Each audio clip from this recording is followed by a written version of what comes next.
I am Gordon, 65 years old, and until recently, a man who believed that family meant loyalty. At our Easter dinner, my daughter-in-law threw a heavy crystal wine glass directly at my face when I refused to let her bankrupt parents move into my home. My son called me a selfish old man while blood poured down my cheek. I simply smiled, drove myself to the emergency room, and called my lawyer. Phase 1 was complete.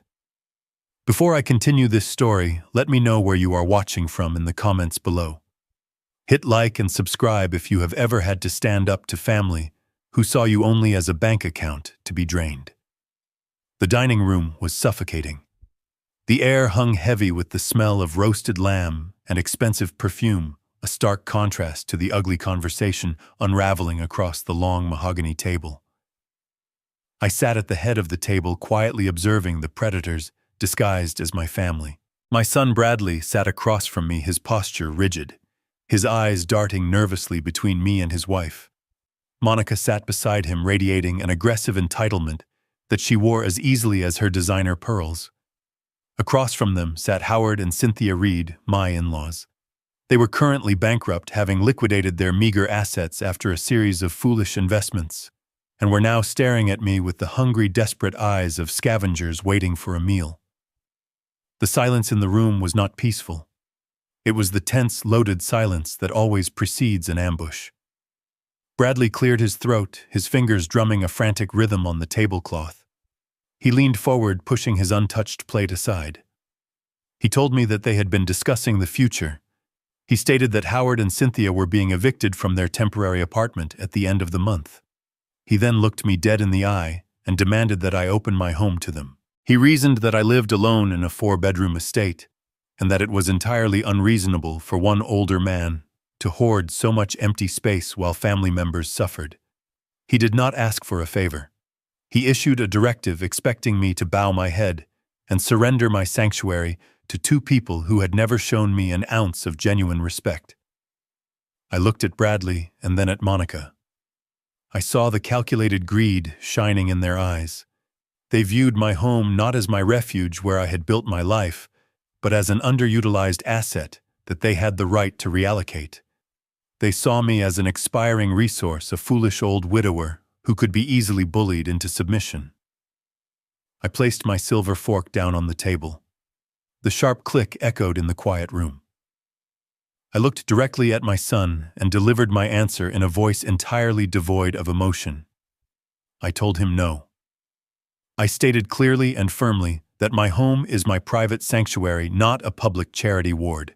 I told him that Howard and Cynthia were responsible for their own financial ruin, and that I would not bear the burden of their catastrophic life choices. The reaction was instantaneous. Bradley slammed his hands down on the table, rattling the fine china. His face twisted into a mask of pure rage. He raised his voice, calling me a miserable, selfish hoarder.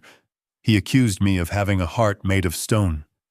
He screamed that I was an arrogant old man who cared more about empty guest rooms and dusty antiques than the survival of my own flesh and blood. He demanded to know what kind of father abandons his family in their hour of need. He told me that I was a pathetic, lonely figure, and that I deserved to die alone in that massive empty house. Monica did not try to calm him down. Instead, she fueled the fire. She leaned across the table, her face flushed with fury. She pointed an accusing finger at me, detailing all the perceived slights and injustices I had supposedly inflicted upon them over the years. She called me a tyrant. She said I was a tight-fisted manipulator who used his comfortable retirement to make them feel inferior. Howard and Cynthia simply watched, their silence acting as a silent endorsement of the verbal slaughter. The psychological line had been thoroughly, completely crossed. They had stripped away the final veneer of familial respect and revealed the pure, venomous greed underneath. I did not raise my voice to match theirs. I simply sat there, letting their hateful words wash over me, committing every insult to memory. I told Monica that she was out of line. I calmly reminded Bradley that I had heavily subsidized his failing logistics business for the past 5 years, keeping him out of bankruptcy court. I stated that my generosity had reached its absolute limit. My calm demeanor shattered Monica's remaining fragile control. The absolute rejection of her demands, the realization that I would not break under their combined pressure, severed her connection to rational thought. She snatched her heavy crystal goblet from the table. The glass was filled to the brim with dark red wine. With a sudden violent scream, she hurled the heavy crystal directly at my head. I had no time to raise my hands to defend myself.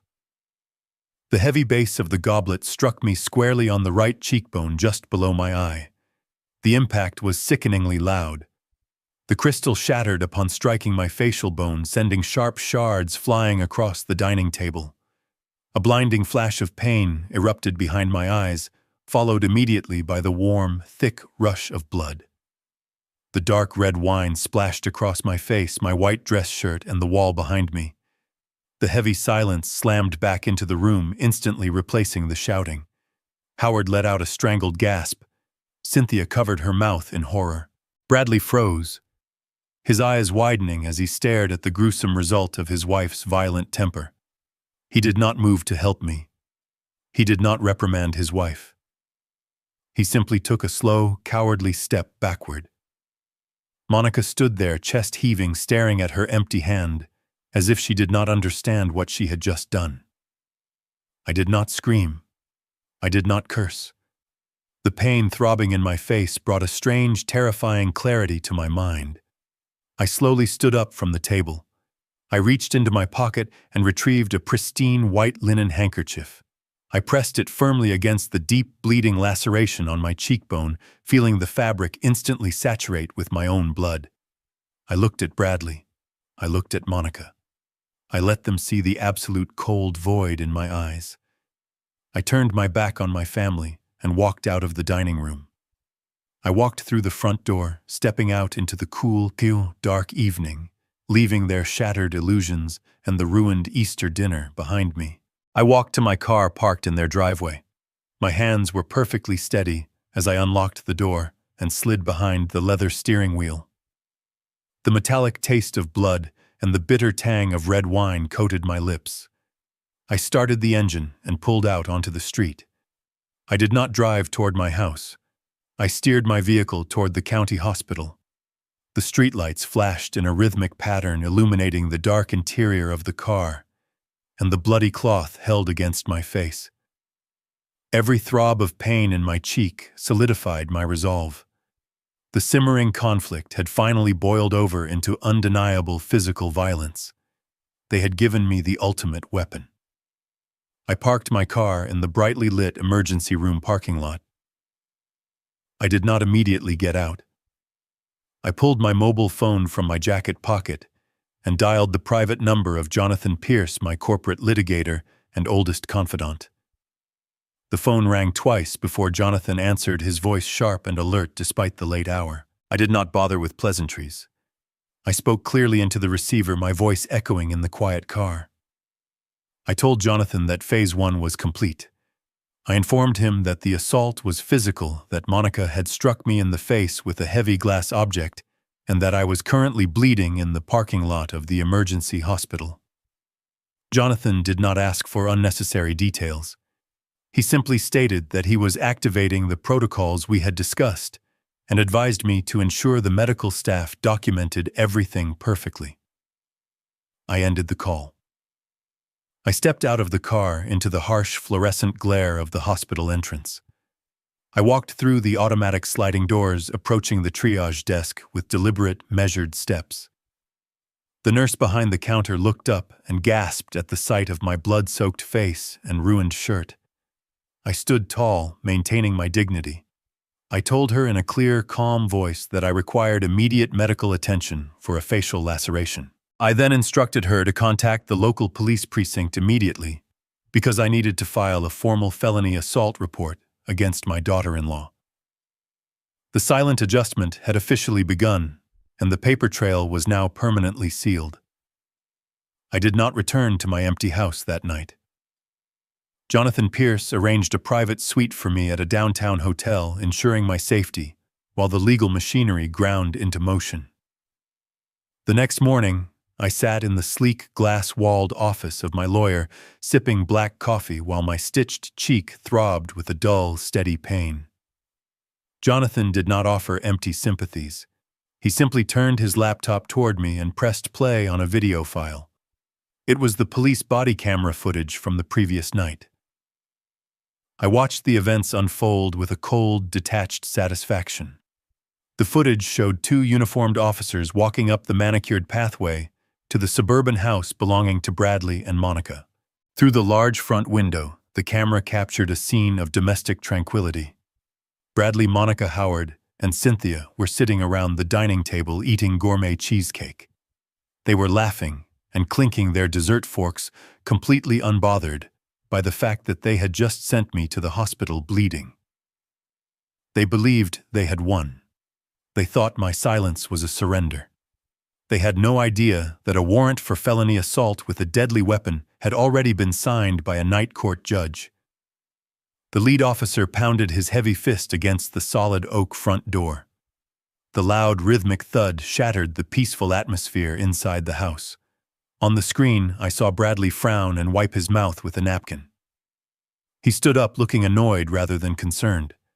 He likely assumed I had returned to beg for forgiveness or to negotiate the terms of my own surrender. He walked confidently to the door and pulled it open, ready to deliver another lecture on my selfishness. Instead, he found himself face to face with two large county sheriffs. The flashing red and blue lights from their patrol vehicles parked on the street painted his pale face in alternating colors. Bradley puffed out his chest, attempting to project authority. He asked the officers what they wanted and demanded to know why they were disturbing his family late at night. The lead officer did not flinch.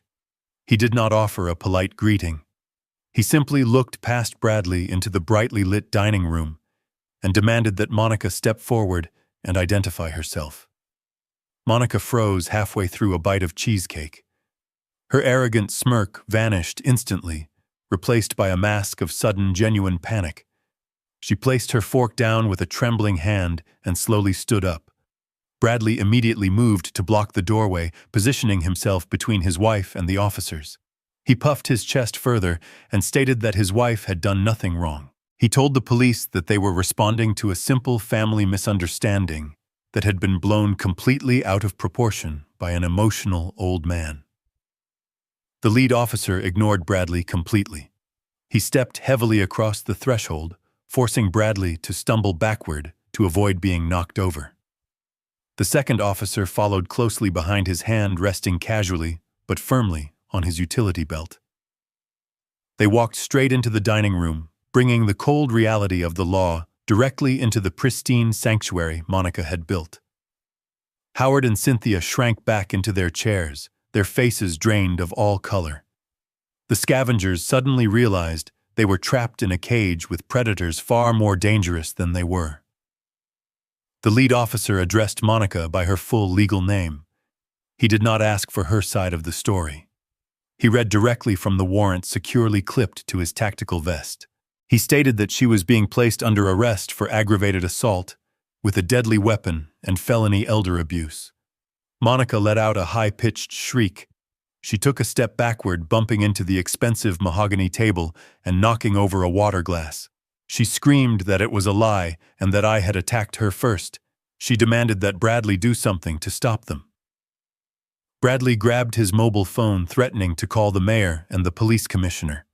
The officers remained entirely unmoved by their frantic, wealthy entitlement. The lead officer reached out and firmly grasped Monica by the wrist. He twisted her arm behind her back with practiced efficiency. The metallic click of the heavy steel handcuffs locking around her wrists echoed sharply in the quiet room.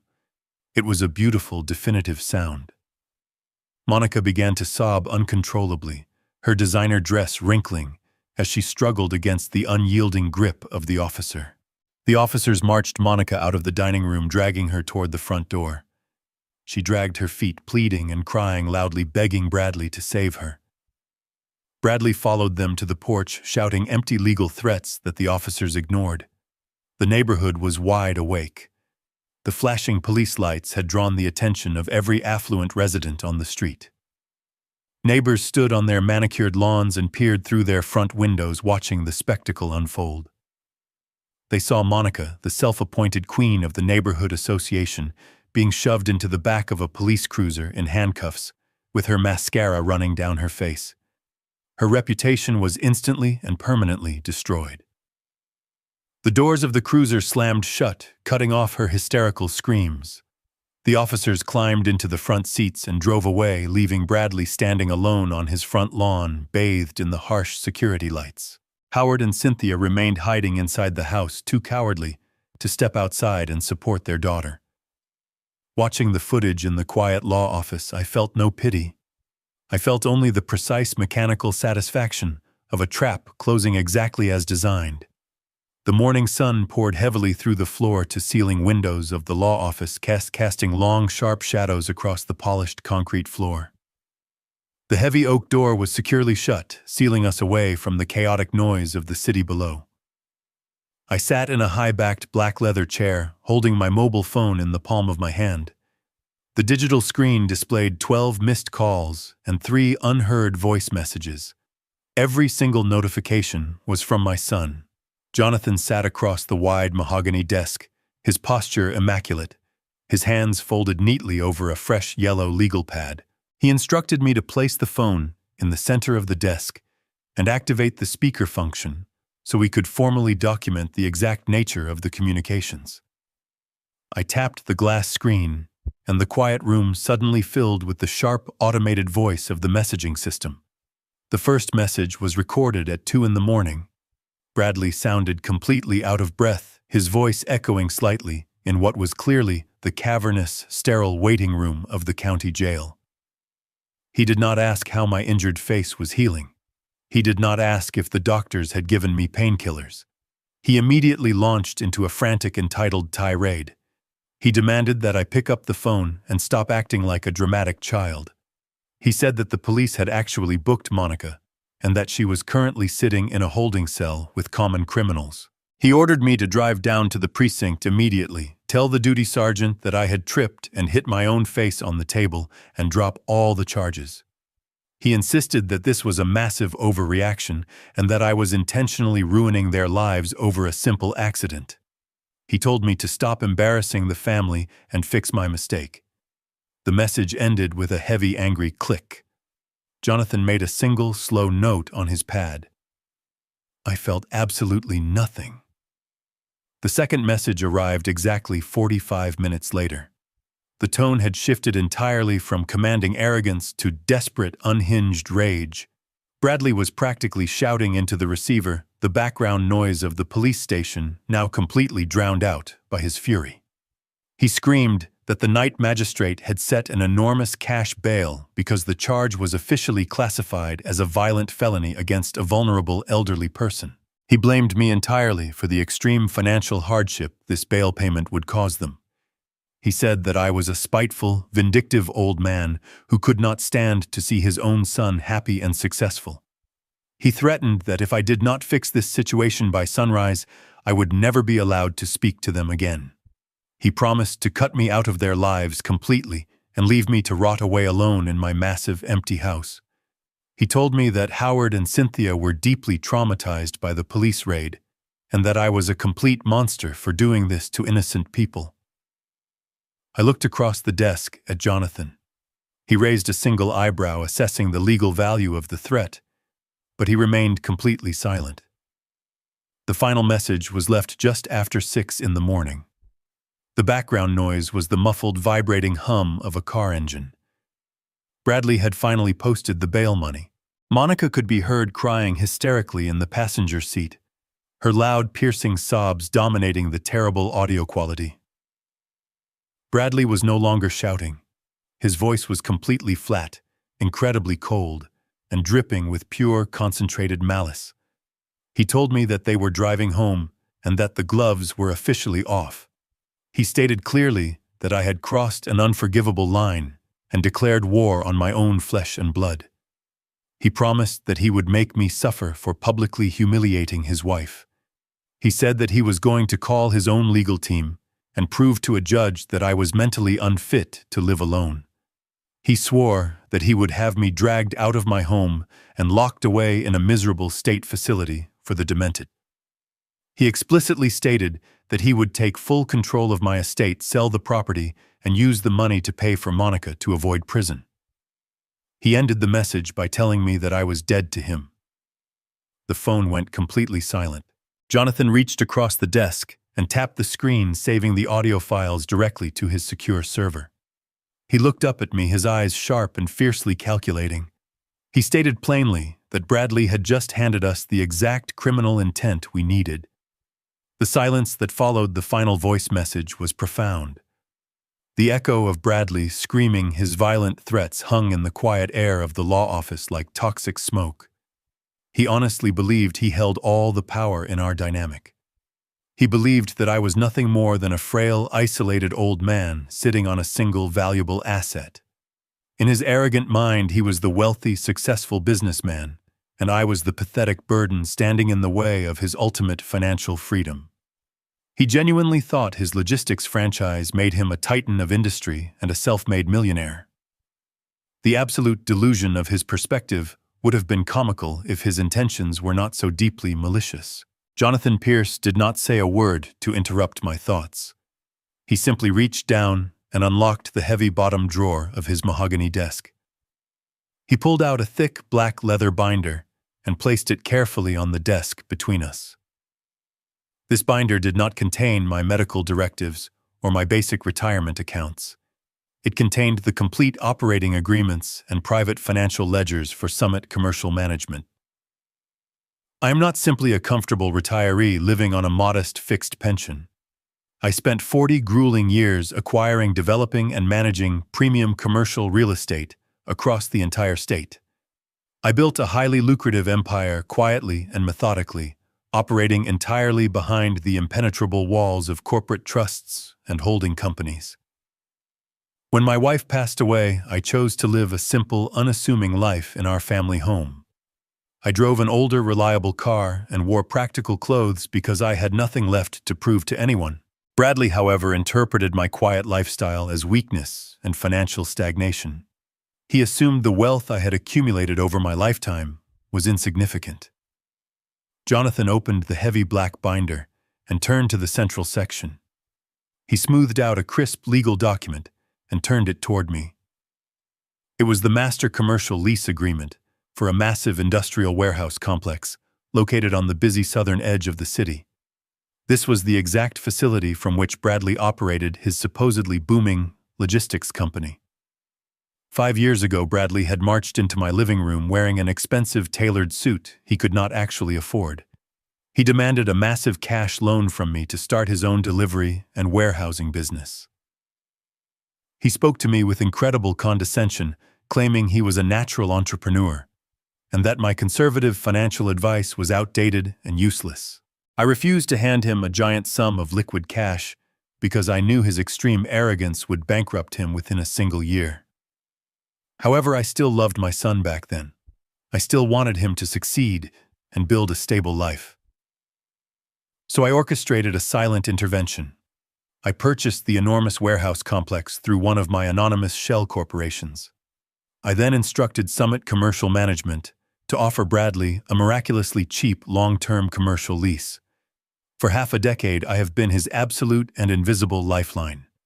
The actual market rate for a commercial warehouse of that size and premium location is $40,000 a month. Bradley pays exactly $8,000 a month. Every single month for 5 entire years, I have been quietly absorbing a massive $32,000 deficit through my holding company just to keep his fragile ego intact and his chaotic business out of bankruptcy court. Bradley boasts loudly at expensive country clubs about his brilliant profit margins and his incredible business acumen. He buys Monica diamond necklaces and leases luxury European sports cars, operating under the complete delusion that he is a financial genius. He has absolutely no idea that his entire corporate empire is a fragile paper castle built entirely on my silent charity. His actual logistics business is failing miserably. Without my invisible financial injections, his company would have been liquidated by ruthless creditors years ago. Jonathan picked up a silver pen and tapped the bottom paragraph of the master lease. He pointed directly to the stringent morality and default clauses we had intentionally embedded deep within the original contract. Because Bradley believed he had outsmarted a desperate corporate landlord, he had hurriedly signed the extensive paperwork without ever having a competent lawyer read the fine print. He had foolishly agreed to a strict clause that allowed the landlord to execute an immediate and uncontested termination of the lease in the event of any violent criminal charges brought against the primary tenant or their immediate family members. By allowing Monica to violently assault me and subsequently get arrested for a felony, Bradley had legally triggered the absolute destruction of his own company. He had signed his own financial death warrant, and he did not even know the executioner was sitting in the room. I looked down at the sloppy, arrogant signature of my son on the bottom of the page. He wanted to declare me mentally unfit. He wanted to use a corrupt medical injunction to force me out of my own home so he could sell my sanctuary to pay for his violent wife to avoid a prison sentence. He wanted to destroy me completely. I looked up at Jonathan and delivered my instructions with absolute freezing clarity. I told him to draft the immediate eviction notice and the complete lease termination documents. I instructed him not to send them through the postal service or via email. I wanted the documents printed on premium heavy stock paper and placed in a sealed, unmarked envelope. I would carry the weapon myself. I would deliver his absolute financial ruin personally when the time was perfectly right. The invisible lifeline that had kept him afloat for 5 years was now officially and permanently severed. I remained in the hotel for 2 more days, letting the silence stretch and the anxiety fester in the mind of my son. I knew Bradley. I knew his arrogance would not allow him to accept defeat gracefully. He was backed into a corner, terrified of the criminal charges facing his violent wife and the impending financial collapse I had secretly set in motion. A desperate man is a dangerous man, but he is also entirely predictable. On the 3rd morning, a sharp, heavy knock echoed through my hotel suite. I opened the door to find a man in a cheap gray suit holding a thick manila envelope. He asked to confirm my identity. When I nodded, he shoved the envelope aggressively against my chest, stated that I had been officially served, and quickly walked away down the carpeted hallway. I carried the heavy package to the small desk by the window. I broke the wax seal and pulled out a massive stack of legal documents stamped with the bold red seal of the county probate court. Bradley had not backed down or shown remorse. He had chosen to weaponize the legal system against me. I spread the papers across the desk, reading through the dense legal jargon with cold, detached amusement. Bradley had filed an emergency petition for a temporary medical conservatorship. He was officially asking a judge to strip away my basic human rights and hand him total control over my life and my finances. The narrative he constructed in the petition was a masterpiece of malicious fiction. He claimed that I was suffering from severe and rapidly advancing dementia.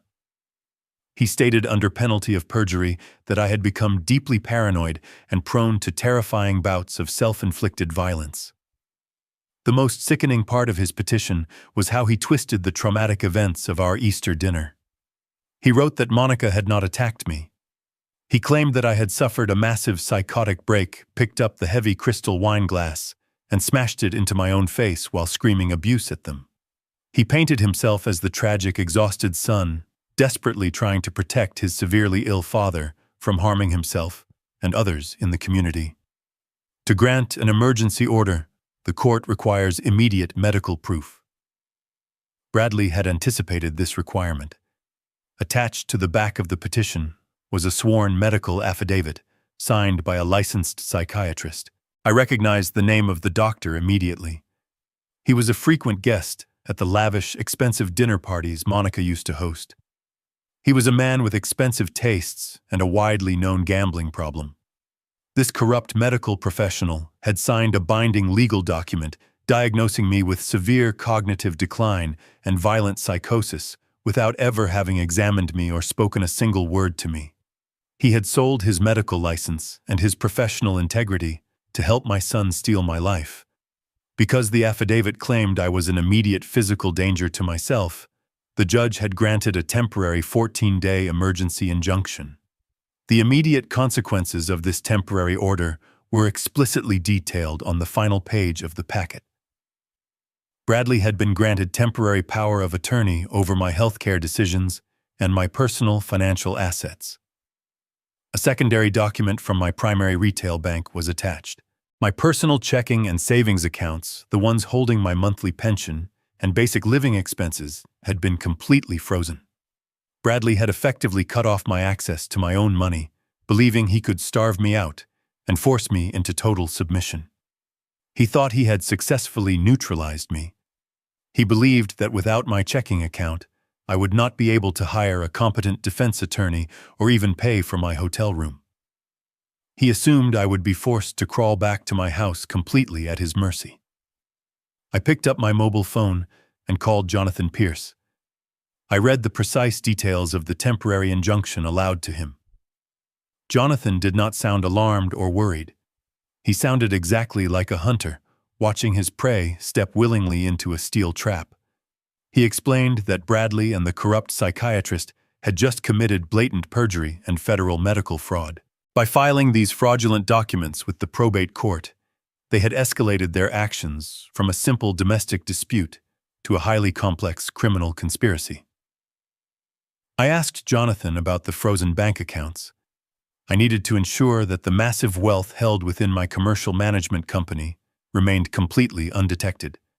Jonathan assured me that the corporate trusts were entirely separate legal entities protected by thick layers of corporate armor that Bradley did not even know existed. Bradley had only managed to freeze the insignificant decoy accounts I used to pay for groceries and electricity. I stood by the window looking down at the busy city streets below. My stitched face throbbed with a dull ache, but my mind was completely clear and focused. Bradley believed he was holding a winning hand. He thought he had trapped me in a legal cage and severed my financial lifeline. He did not realize that I had deliberately left the door open for him. I had allowed him to take this temporary power because I knew exactly what a greedy, desperate man would do with it. He would not just stop at freezing my modest accounts. He would attempt to use that new legal power to steal something much larger. He would attempt to leverage my assets to save himself, sealing his own fate completely. The retaliation was exactly what I had waited for. The stage was now perfectly set for the Trojan horse. I returned to my property the following afternoon. The heavy iron gates parted smoothly, allowing my car to glide up the long driveway. My house stood exactly as I had left it, a sprawling stone estate surrounded by manicured lawns and ancient oak trees. It was my private sanctuary built with decades of my own sweat and calculation. But today the air felt entirely different. Today the sanctuary was a battlefield. I parked my car in the garage and walked into the grand foyer. I did not have to wait long. Less than an hour after I arrived, the grating sound of a heavy engine shattered the quiet afternoon. I stood by the large front window and watched Bradley park his oversized luxury sports utility vehicle directly on my pristine front lawn. He did not care about the deep tire tracks he was leaving in the grass. He stepped out of the vehicle, projecting an aura of absolute triumph. The passenger doors opened, and Howard and Cynthia emerged. They were dragging several large, cheap plastic suitcases behind them. They stopped and stared up at the massive stone facade of my home, their eyes wide with unrestrained greed. They looked like scavengers preparing to feast on a fresh carcass. I walked away from the window and unlocked the heavy mahogany front door, pulling it open, just as Bradley reached the top step. Bradley did not bother to greet me. He did not ask how I was feeling or inquire about the bandages still covering the right side of my face. He simply held up a thick manila folder and pushed past me into the foyer. Howard and Cynthia followed closely behind him, dragging their loud plastic wheels across my polished marble floors. I closed the door quietly and turned to face them. Bradley slapped the legal folder down on my antique console table. He announced with supreme arrogance that the court had granted him full temporary control over my life. He stated that a judge had determined I was a severe danger to myself and that I could no longer be trusted to live alone. He then turned and gestured grandly to his bankrupt in-laws.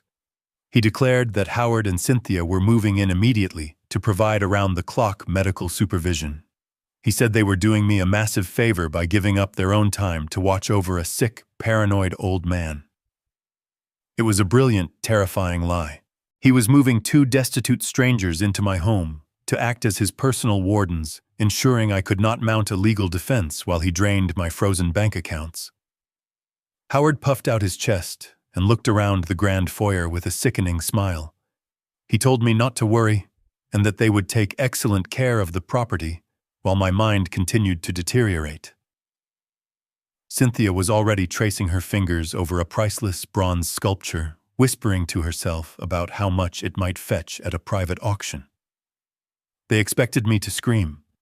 They expected me to fight back, to threaten them, or to try and physically throw them out of my house. Bradley stood with his feet planted firmly apart, bracing himself for the violent outburst he had falsely described to the judge. I gave them absolutely nothing. I knew that the greatest weapon I possessed was their own profound underestimation of my intellect. I let my shoulders slump forward. I allowed a slight visible tremor to enter my hands. I looked down at the marble floor, avoiding their eyes entirely. When I finally spoke, I kept my voice weak and raspy, perfectly mimicking the exact picture of a defeated, broken old man. I told Bradley that I was simply very tired. I muttered that my head hurt constantly and that I just wanted to rest in my own bed. I did not argue against the court order. I did not demand that Howard and Cynthia leave my property. I simply nodded my head slowly and turned away from them.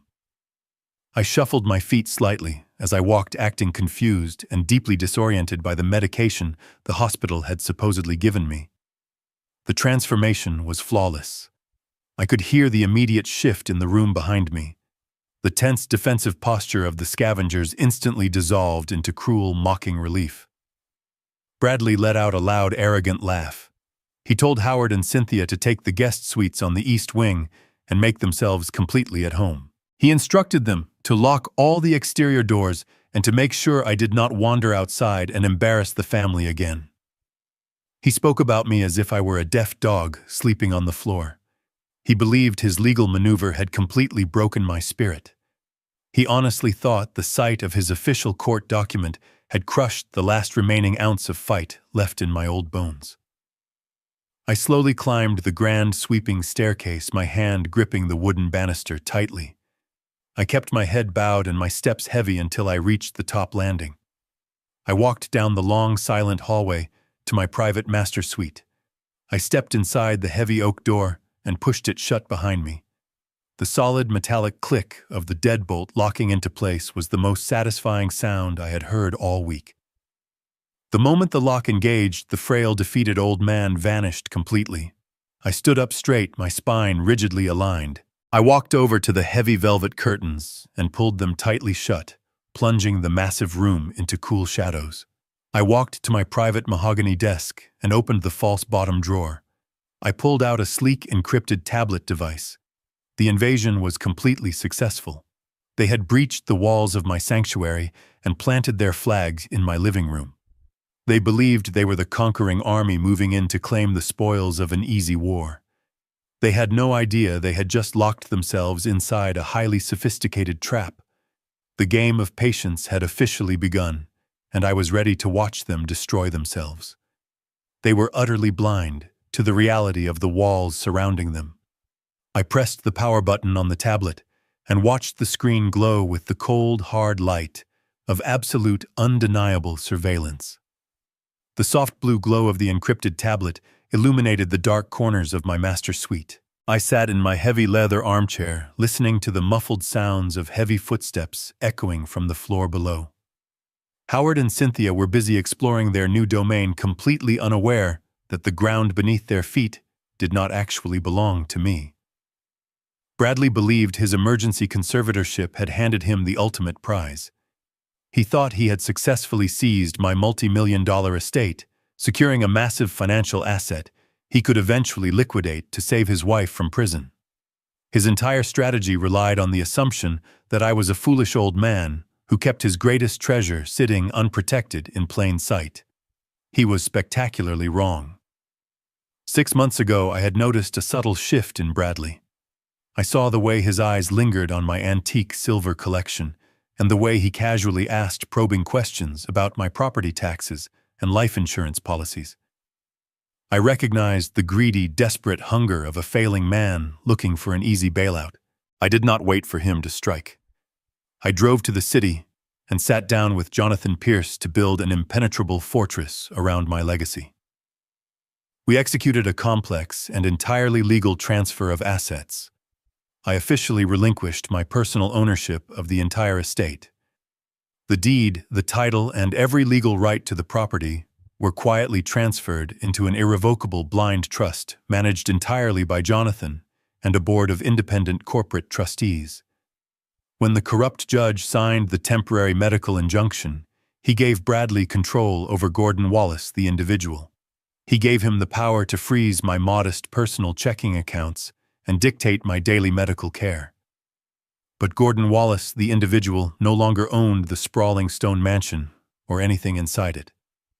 Bradley had essentially stormed a massive castle only to discover that the vault was empty and the real owner was a faceless corporation immune to his petty family court orders.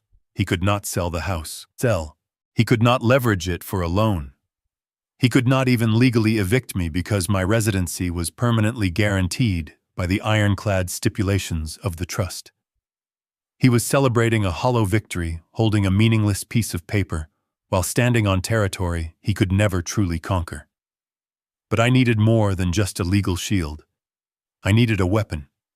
I needed undeniable objective proof of their malicious intent to present to a federal judge.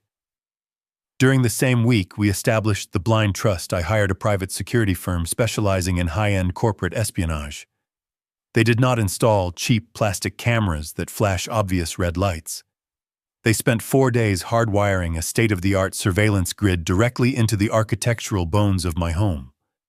The lenses were microscopic and entirely undetectable. They were seamlessly integrated into the custom crown molding, the ventilation grates, and the recessed lighting fixtures in every single room except the private bathrooms. Every camera recorded in brilliant 4K high-definition video and captured crystal-clear audio. Because the house was legally owned by a corporate entity, and the cameras were installed in common living areas, the surveillance was entirely legal and completely admissible in a court of law.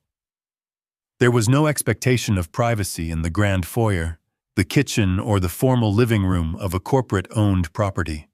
I had effectively turned my own home into a massive high-definition soundstage, perfectly designed to capture the true nature of the predators who had invaded it. I swiped my finger across the glass screen of the tablet.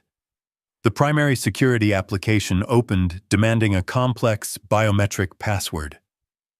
I pressed my thumb against the sensor.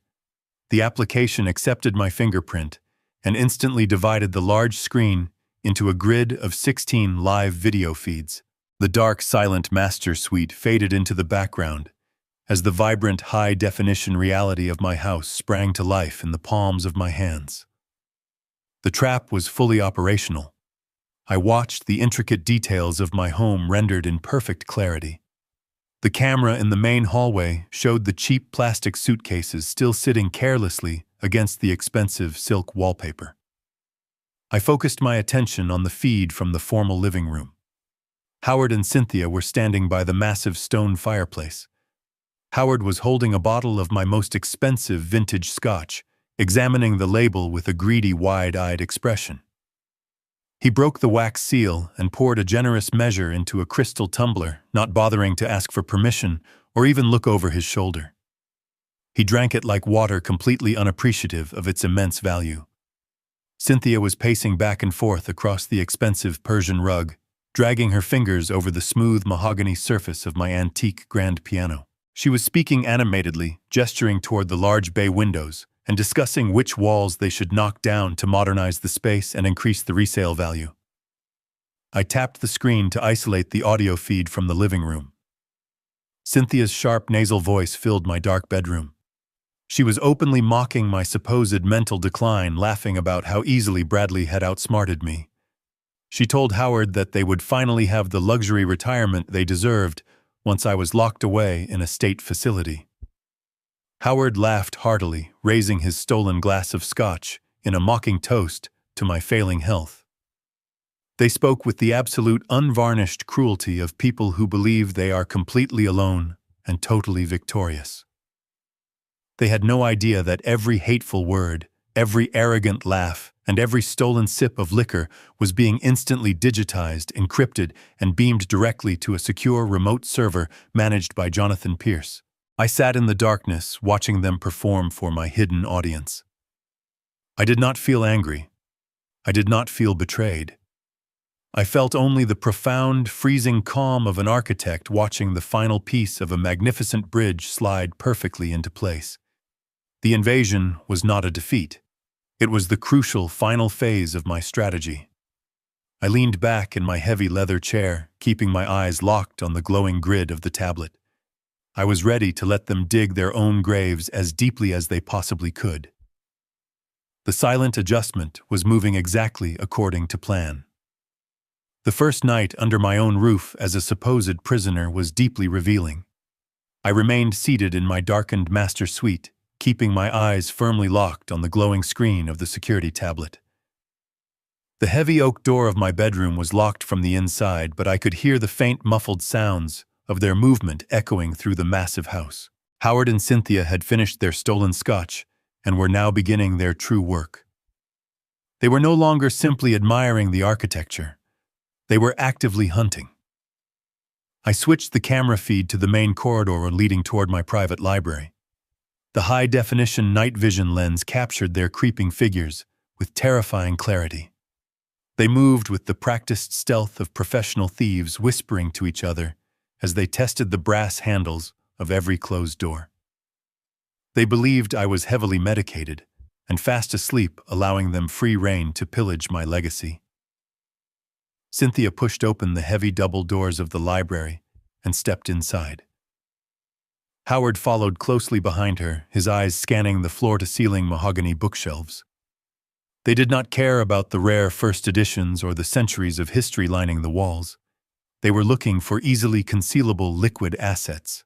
The library camera zoomed in perfectly, capturing the greedy gleam in Cynthia's eyes as she approached my antique writing desk. She began pulling open the heavy wooden drawers, tossing my personal papers carelessly onto the expensive Persian rug. Her hands moved frantically, searching for anything of immediate value. She let out a sharp gasp of delight when she opened the bottom drawer. Inside rested a velvet display box containing a solid gold vintage pocket watch that had belonged to my grandfather.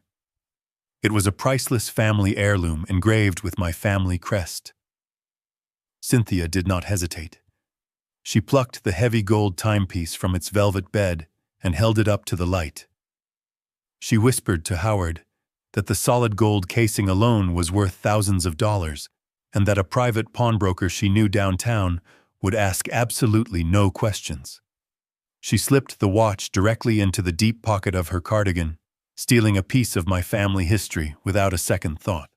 Howard was equally busy on the other side of the room.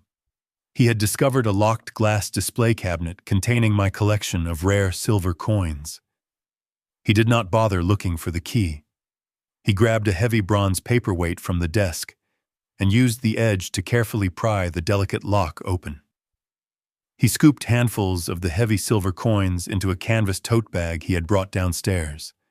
Every metallic clink, every whispered calculation, and every blatant act of grand larceny was captured in brilliant 4K resolution. After thoroughly looting the library, they moved into the formal dining room. I tapped the screen, switching the feed to the camera hidden perfectly within the crystal chandelier hanging above the long dining table. Howard and Cynthia sat down at the table, spreading out the silver coins and the gold watch like pirates dividing their plunder.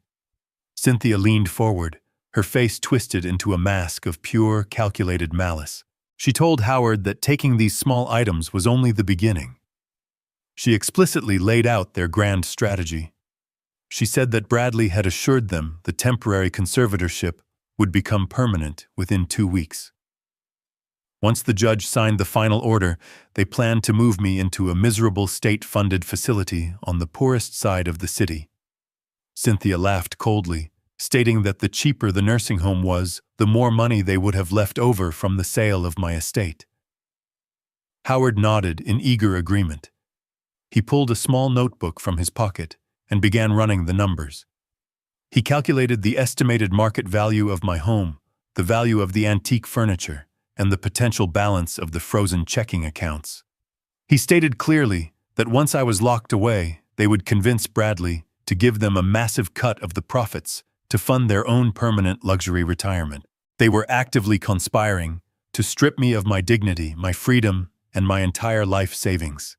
They spoke with absolute impunity, believing that there were no witnesses to their cruelty. They did not know that the microscopic microphone above their heads was recording every single syllable with terrifying precision. I listened to them discuss my forced institutionalization with the casual indifference of people discussing taking out the trash. I did not feel a shred of the weakness I had portrayed earlier that afternoon. The cold anger in my chest hardened into absolute iron. I pressed the record button on the tablet, saving the video and audio files directly to the secure cloud server monitored by Jonathan Pierce. The evidence was undeniable. This was no longer a simple family dispute. This was a documented conspiracy to commit grand theft, elder abuse, and extreme financial fraud. Howard and Cynthia had just provided me with the exact ammunition required to send them to a federal penitentiary. The beauty of the blind trust was that they were stealing from a corporate entity, which elevated their petty theft to massive corporate larceny. I watched them pack up their stolen goods and turn off the dining room lights, heading back to their luxurious guest suites to sleep peacefully in my stolen beds. I turned off the tablet screen and plunged my bedroom back into total darkness. I laid down on my bed, not to sleep, but to wait for the morning. The trap had successfully captured the scavengers.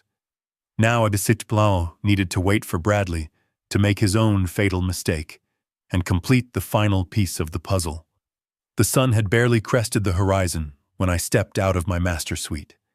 The massive house was completely silent. Howard and Cynthia, exhausted from their night of pillaging my library and drinking my expensive liquor, were sleeping soundly in the luxurious guest wing. I walked down the grand, sweeping staircase, leaning heavily on the wooden banister, maintaining the physical illusion of a broken old man, just in case they were watching from a cracked door.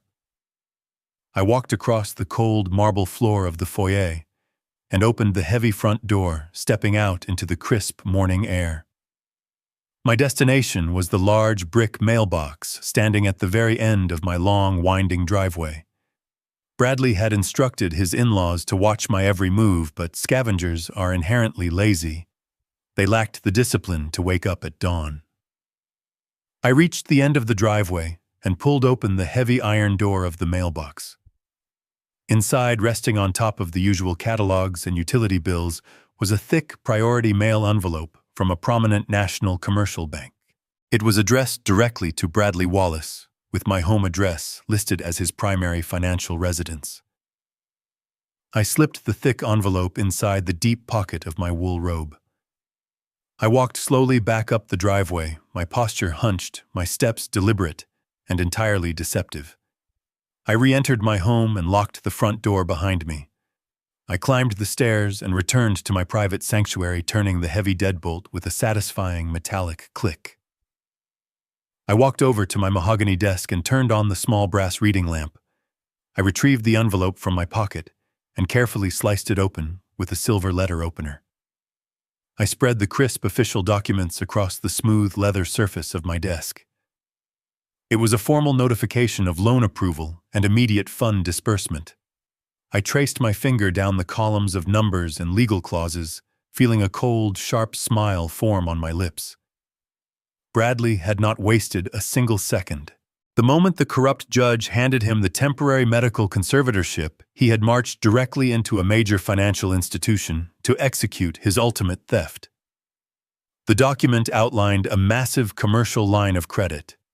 $200,000 had been officially approved and electronically wired directly into the primary operating account of his failing logistics franchise. He desperately needed that massive injection of cash to keep his bankrupt company afloat and to pay the exorbitant legal fees for Monica and her impending felony trial. But a bank does not simply hand $200,000 to a failing business without securing a rock-solid guarantee. I turned to the second page of the document to examine the collateral agreement. There, printed in bold black ink, was the precise address of my estate. Bradley had used the emergency court order to pledge my multi-million-dollar home as the sole collateral for his desperate business loan. He honestly believed he was a financial genius. He thought he had exploited a brilliant legal loophole. He assumed that because the temporary power of attorney gave him control over my personal finances, he automatically had the absolute right to leverage my real estate. He pictured himself as the victorious king, securing his crumbling empire with the stolen bricks of my legacy. He had sat in a leather chair across from a careless loan officer, presented his fraudulent medical injunction, and confidently signed his name to a binding federal contract. He was entirely blind to the massive, inescapable trap he had just bolted shut around his own ankles. The fatal flaw in his brilliant plan was the simple, undeniable reality of the blind trust. The temporary conservatorship only granted him authority over the assets held directly in the name of Gordon Wallace the individual. But Gordon Wallace the individual did not own the house. The estate was legally owned by Summit Corporate Holdings, a completely separate and heavily protected corporate entity. Bradley had walked into a federally insured bank and legally pledged a massive piece of commercial real estate that he did not own and had absolutely no legal authority to encumber. He had intentionally lied on a federal loan application. By signing those documents, he had officially committed massive bank fraud. By accepting the electronic transfer of $200,000 across state lines to fund his business, he had triggered the severe federal statute for wire fraud. These were not petty civil disputes or minor family disagreements. These were severe federal felonies carrying mandatory minimum prison sentences. Bradley had escalated his greed from simple elder abuse to a massive financial crime that the federal government ruthlessly prosecutes. He had handed me the exact weapon I needed to completely destroy his life and salt the earth where his logistics company once stood. He had done all the heavy lifting for me, locking himself inside a prison cell of his own making. I picked up my encrypted tablet and activated the high-resolution camera. I carefully photographed every single page of the banking documents, ensuring the signatures, the loan amounts, and the fraudulent collateral descriptions were perfectly legible. I attached the secure images to an encrypted message and sent it directly to Jonathan Pierce. I typed a single, simple instruction to my lawyer. I told him that the bank fraud was complete and that it was officially time to involve the federal authorities. I turned off the reading lamp and sat in the quiet shadows of my bedroom. My stitched face no longer throbbed with pain. It felt completely numb, replaced by the absolute freezing certainty of my impending victory. The scavengers were waking up downstairs, preparing to spend another day stealing my silver and planning my funeral. They had absolutely no idea that their entire world was about to be violently, legally, and permanently eradicated. I slipped out of the house just before noon. I did not use the heavy front door. I exited through the glass conservatory at the rear of the estate, moving with absolute silent precision. Howard and Cynthia were sitting on the back patio, loudly demanding that my private landscaper trim the rose bushes to their liking. They were completely absorbed in their new delusions of grandeur, barking orders at a man whose salary I paid. I walked down the hidden gravel path that led directly to the private service gate. My driver was waiting for me in an unmarked black sedan, idling quietly on the adjacent street. I climbed into the back seat and instructed him to take me directly to the financial district. The facade of the broken old man was temporarily suspended. I sat up straight, straightening the cuffs of my tailored suit. I was no longer the victim trapped in my own home. I was the architect traveling to meet my generals. The private elevator opened directly into the heavily secured conference room of Jonathan Pierce. This was not a space designed for polite conversation. It was a windowless, soundproof room dominated by a massive black granite table and a wall of digital monitors. Jonathan was waiting for me. Sitting beside him was a man in a sharp charcoal suit with cold, calculating eyes. Jonathan introduced him as Vincent, an elite forensic accountant who specialized in dismantling corrupt corporate structures and tracing hidden financial crimes. Vincent did not offer a warm smile or a sympathetic handshake. He simply nodded respectfully and pointed to the glowing screens. The war room was fully operational, and the absolute destruction of my family was currently being digitized and categorized. Jonathan pressed a button on his remote, and the largest monitor flared to life. He played the high-definition security footage from my library and dining room. We stood in silence, watching the undeniable reality of Howard and Cynthia pillaging my estate. We watched Cynthia pocket the solid gold pocket watch. We watched Howard pry open the display case and steal the rare silver coins. Vincent typed rapidly on his keyboard, cross-referencing the stolen items with the master insurance manifest of my trust. He calculated the exact market value of the stolen gold and silver, verifying that the total amount easily exceeded the state threshold for felony grand larceny. Jonathan printed the high-resolution screenshots of their faces, illuminated by the stolen silver. He placed the photos into a thick red folder. Howard and Cynthia were no longer just arrogant house guests. They were officially documented thieves waiting to be prosecuted. The second monitor displayed the grim legal reality facing my violent daughter-in-law. Jonathan had pulled the official court records from her late-night arraignment. Monica was currently free on a massive cash bail, but the conditions of her release were incredibly strict. Jonathan ran his finger down the highlighted legal text. Because the charge was a violent felony against an elderly family member, the judge had issued a mandatory restraining order. Monica was legally prohibited from coming within 100 feet of me or engaging in any threatening behavior. If she violated this order, even by a single aggressive step, her bail would be instantly revoked. She would not be given a second chance or a fine. She would be immediately arrested and thrown directly into the county jail to await her trial behind bars. Jonathan printed the official bail conditions and added them to the growing red folder. Monica was standing on a trapdoor, and she was completely blind to the lever. The third and final monitor held the centerpiece of our strategy. Vincent brought up the highly encrypted images of the commercial bank loan I had intercepted that morning. This was the lethal blow. Vincent dissected the loan document with the surgical precision of a seasoned investigator. He pointed to the exact clause where Bradley had knowingly pledged my corporate-owned estate as personal collateral. Vincent explained the precise mechanics of the federal wire fraud statute. By authorizing the electronic transfer of $200,000 based on a fraudulent medical injunction and a fabricated real estate claim, Bradley had triggered a mandatory federal investigation.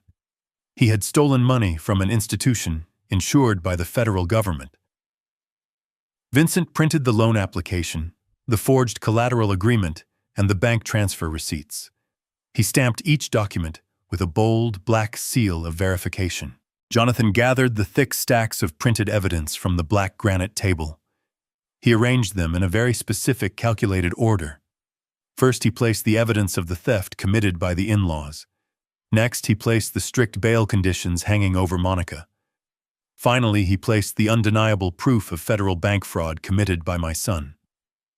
He slid the documents into a heavy leather binder, binding them together into a single devastating weapon. This was not a defense strategy. This was an absolute execution order. The red folder contained the permanent destruction of their freedom, their finances, and their entire future. Jonathan closed the heavy leather binder and looked across the table at me. He stated that we had everything we needed to initiate the final arrests. He asked me how I wanted to deliver the fatal blow. I placed my hands flat against the cool granite surface of the table. I did not want to simply hand the folder to the police and let them handle it quietly. I wanted Bradley to feel the exact same public humiliation he had inflicted upon me. I wanted Monica to be dragged away in front of her high society friends. I told Jonathan that we were going to wait for the perfect audience. I instructed him to prepare the local sheriff deputies and the federal agents for a coordinated strike. I would return to my home and continue playing the role of the broken prisoner until Bradley built the stage for his own public execution. The weapon was fully loaded. Now I simply needed to hand them the rope. I returned to my estate under the cover of dusk, slipping back into my master suite before the scavengers even realized I had been gone. The heavy oak door was secured once again, returning me to my role as the helpless captive. The house was quieter this evening. Howard and Cynthia had likely exhausted themselves with their thievery and retired early to their stolen luxury. I sat in the darkness of my room, the heavy leather binder from Jonathan Pierce resting securely inside my hidden floor safe. The weapon was forged and waiting. I only needed Bradley to provide the perfect stage for his own execution. I did not have to wait long.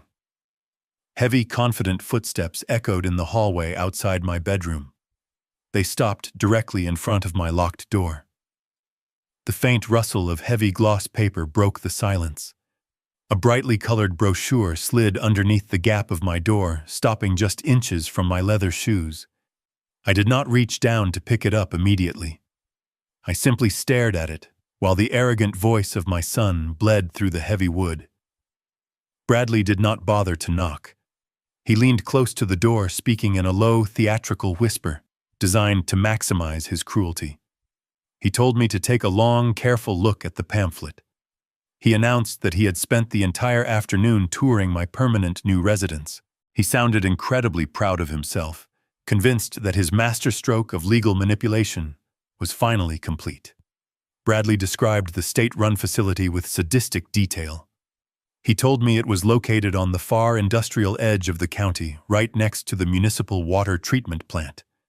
He laughed as he described the lingering smell of chemicals and the cramped shared bedrooms.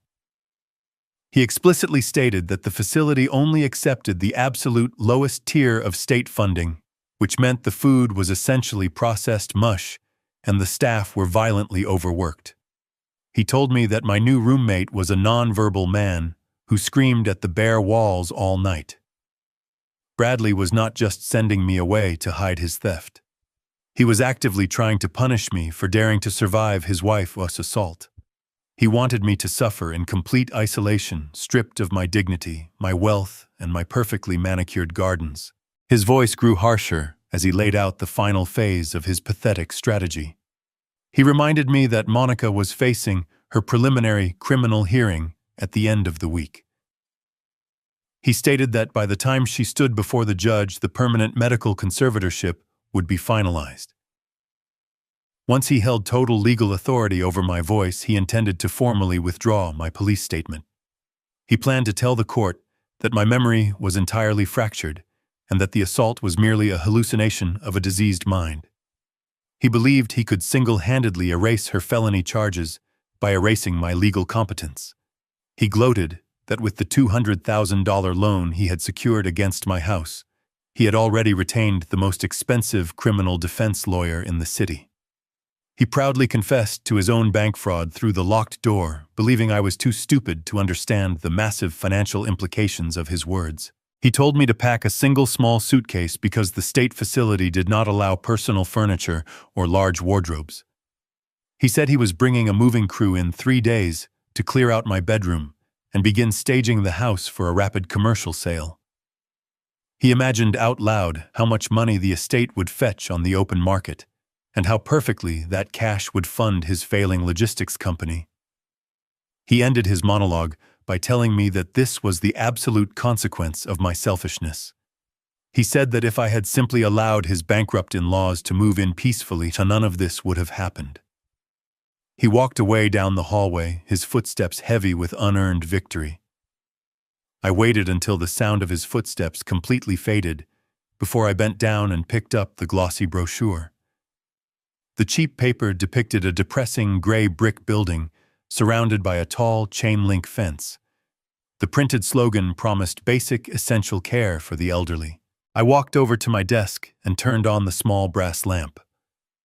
I did not feel fear or despair as I looked at the miserable future my son had planned for me. I felt the profound, icy satisfaction of a man holding a winning lottery ticket. Bradley had just confirmed his entire criminal timeline. He had admitted his plan to obstruct justice in a federal proceeding by falsifying medical records to manipulate a violent felony trial. I placed the brochure carefully on my desk, right next to my encrypted tablet. I tapped the screen, opening the secure communication channel to Jonathan Pierce. I sent a single text message outlining the strict 3-day deadline Bradley had just established. The real estate staging and the final celebration of his perceived triumph would be the absolute perfect venue for his destruction. I instructed Jonathan to finalize the guest list for our counter-ambush. Bradley wanted to sell my house and lock me in a state asylum. Instead, he had just booked himself a permanent suite in a federal penitentiary. The nursing home threat was not a weapon against me. It was the final nail he drove into his own coffin. The third day arrived exactly as my arrogant son had promised. By late afternoon, the tranquil silence of my private estate was violently shattered by a coordinated invasion. I stood by the second-floor window of my master suite, watching a fleet of commercial catering trucks and luxury event planners occupy my long, winding driveway. Men in crisp white uniforms carried massive exotic floral arrangements, crates of imported champagne and heavy lighting equipment through my wide-open front doors. Bradley and Monica were sparing absolutely no expense. They were pulling out all the stops to celebrate their fabricated victory and cement their new status among the city elite. They had invited their entire social network, including wealthy shallow friends, prominent business associates, and fellow members of their exclusive country club. They were hosting a grand high society housewarming party in a massive stone estate they did not own to celebrate a vast wealth they had systematically stolen. The heavy thumping of bass from a live band began to vibrate through the floorboards just as the sun began to set. Heavy, deliberate footsteps approached my bedroom door. The brass handle turned, but the solid oak remained firmly shut because my deadbolt was engaged. I walked over, unlocked the mechanism, and pulled the door open. Bradley stood in the hallway wearing a brand-new bespoke tuxedo that fit him perfectly. He looked me up and down with an expression of profound, unvarnished disgust. He did not see a father. He saw a pathetic, embarrassing obstacle. He told me that his very important guests were beginning to arrive, and that he could not risk a mentally unstable old man wandering downstairs and ruining the aesthetic of the evening.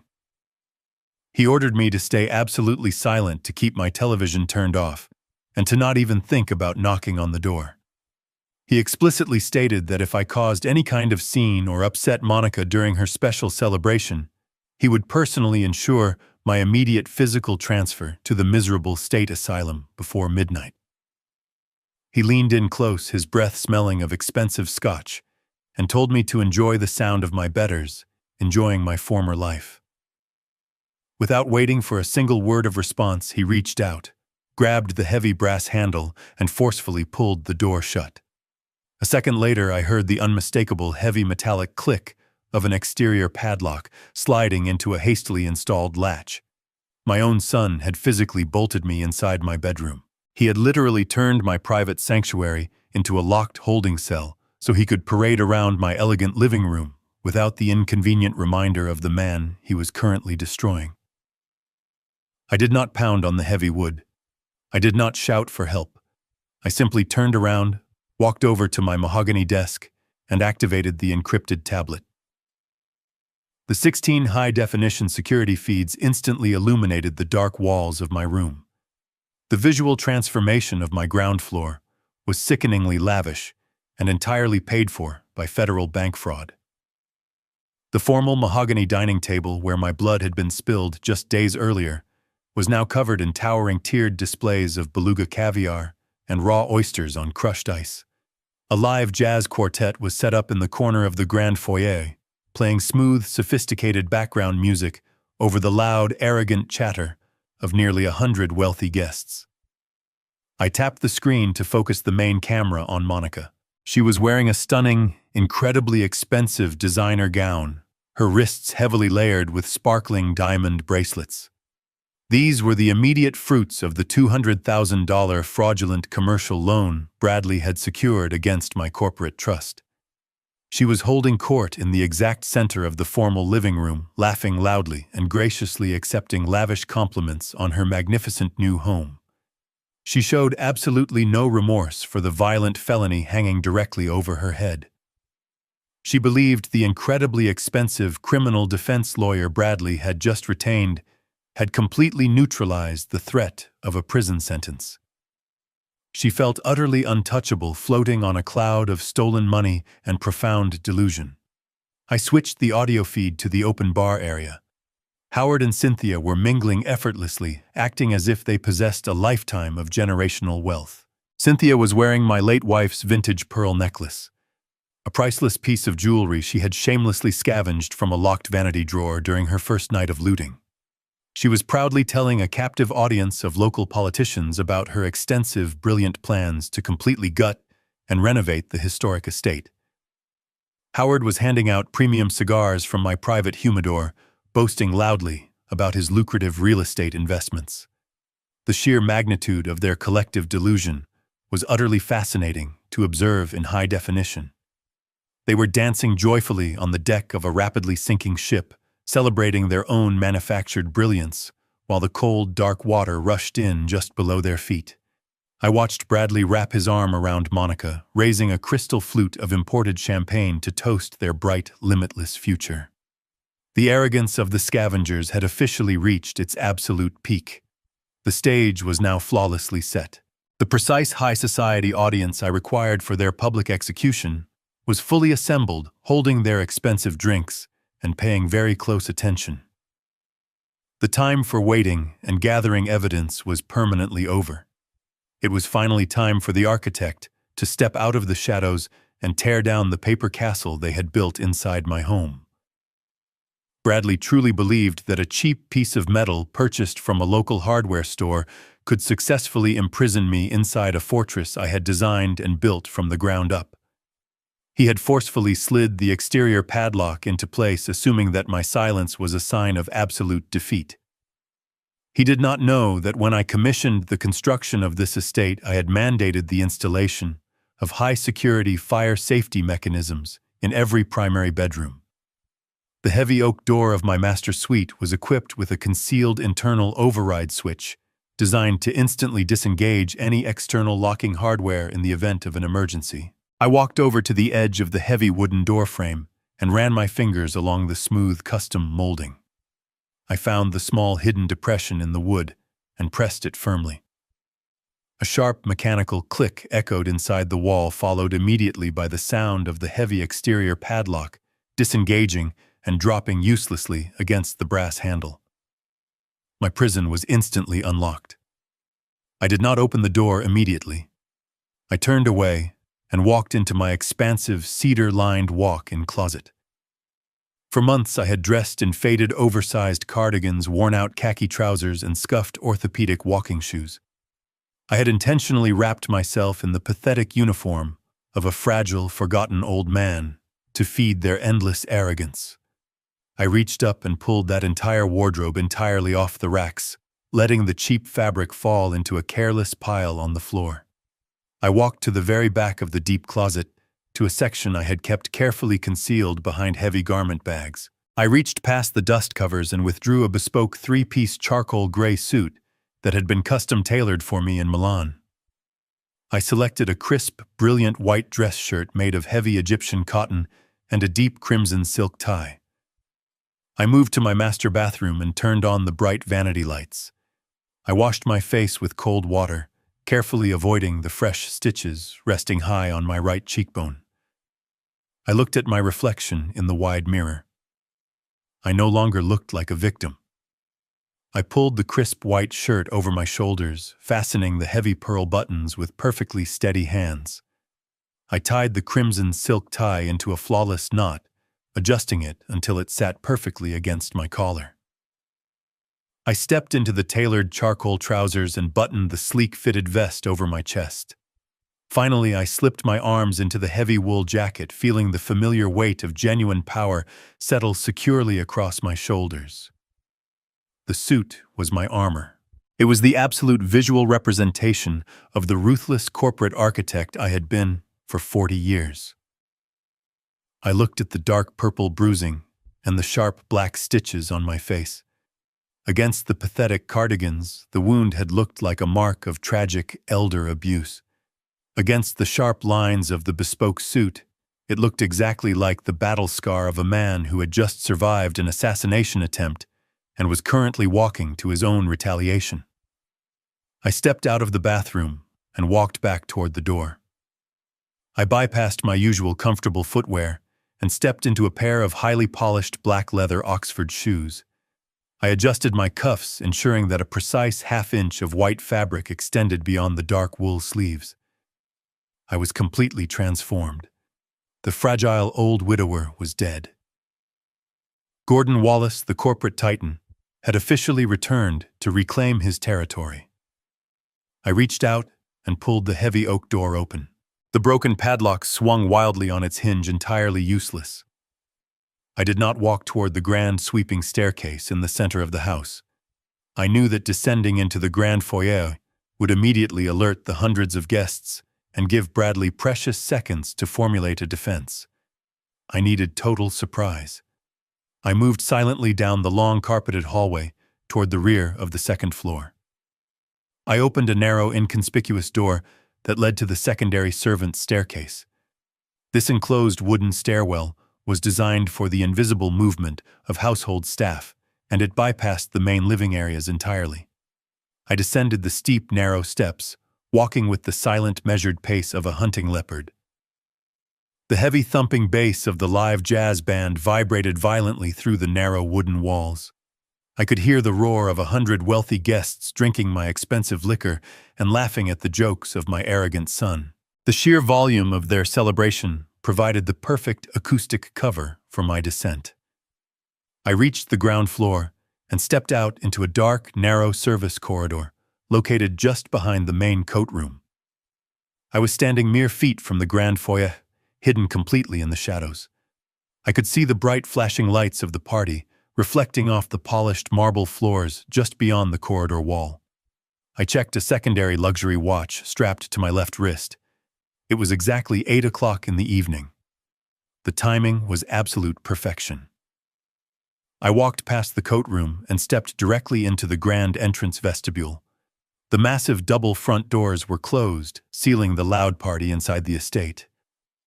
Through the frosted glass side panels, I saw the distinct heavy silhouettes of several large vehicles pulling silently into my long circular driveway. There were no flashing red and blue police lights to give away their approach. This was a calculated stealth arrival designed specifically to trap the targets before they could run.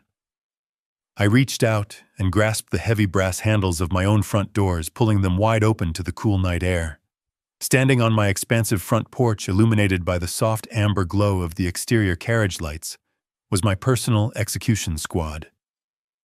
Jonathan Pierce stood dead center wearing a sharp navy blue suit, holding a thick, heavy leather briefcase containing the absolute destruction of my family. Standing immediately to his left were 2 towering county sheriff deputies wearing dark green tactical uniforms with heavy-duty utility belts strapped to their waists. Their faces were carved from stone, entirely devoid of any sympathy.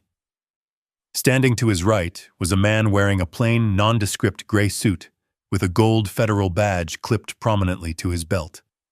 He was the senior agent from the Financial Crimes Division of the Federal Bureau of Investigation. Jonathan looked at my bespoke suit and the cold, calculated expression on my scarred face. He did not say a word. He simply gave me a single, slow nod of absolute confirmation. The trap was fully loaded. The authorities were present. The audience was perfectly captive inside my living room. I stepped back smoothly, holding the heavy front door open wide, inviting the harsh, unyielding reality of the law directly into the heart of their arrogant celebration. I stepped through the massive double doors and crossed the threshold of my own home. The transition from the cool night air into the suffocating heat of the crowded foyer was instant.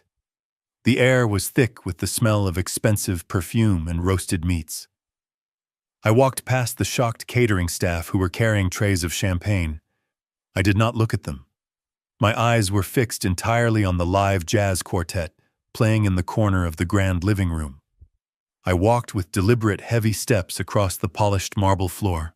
The crowd of wealthy guests naturally parted around me, their conversations faltering as they noticed the severe expression on my scarred face and the impeccable tailoring of my charcoal suit. I reached the small raised platform where the musicians were performing. I looked directly at the saxophone player and gave a single sharp shake of my head. The musician stopped playing immediately. The bass player and the pianist followed suit seconds later.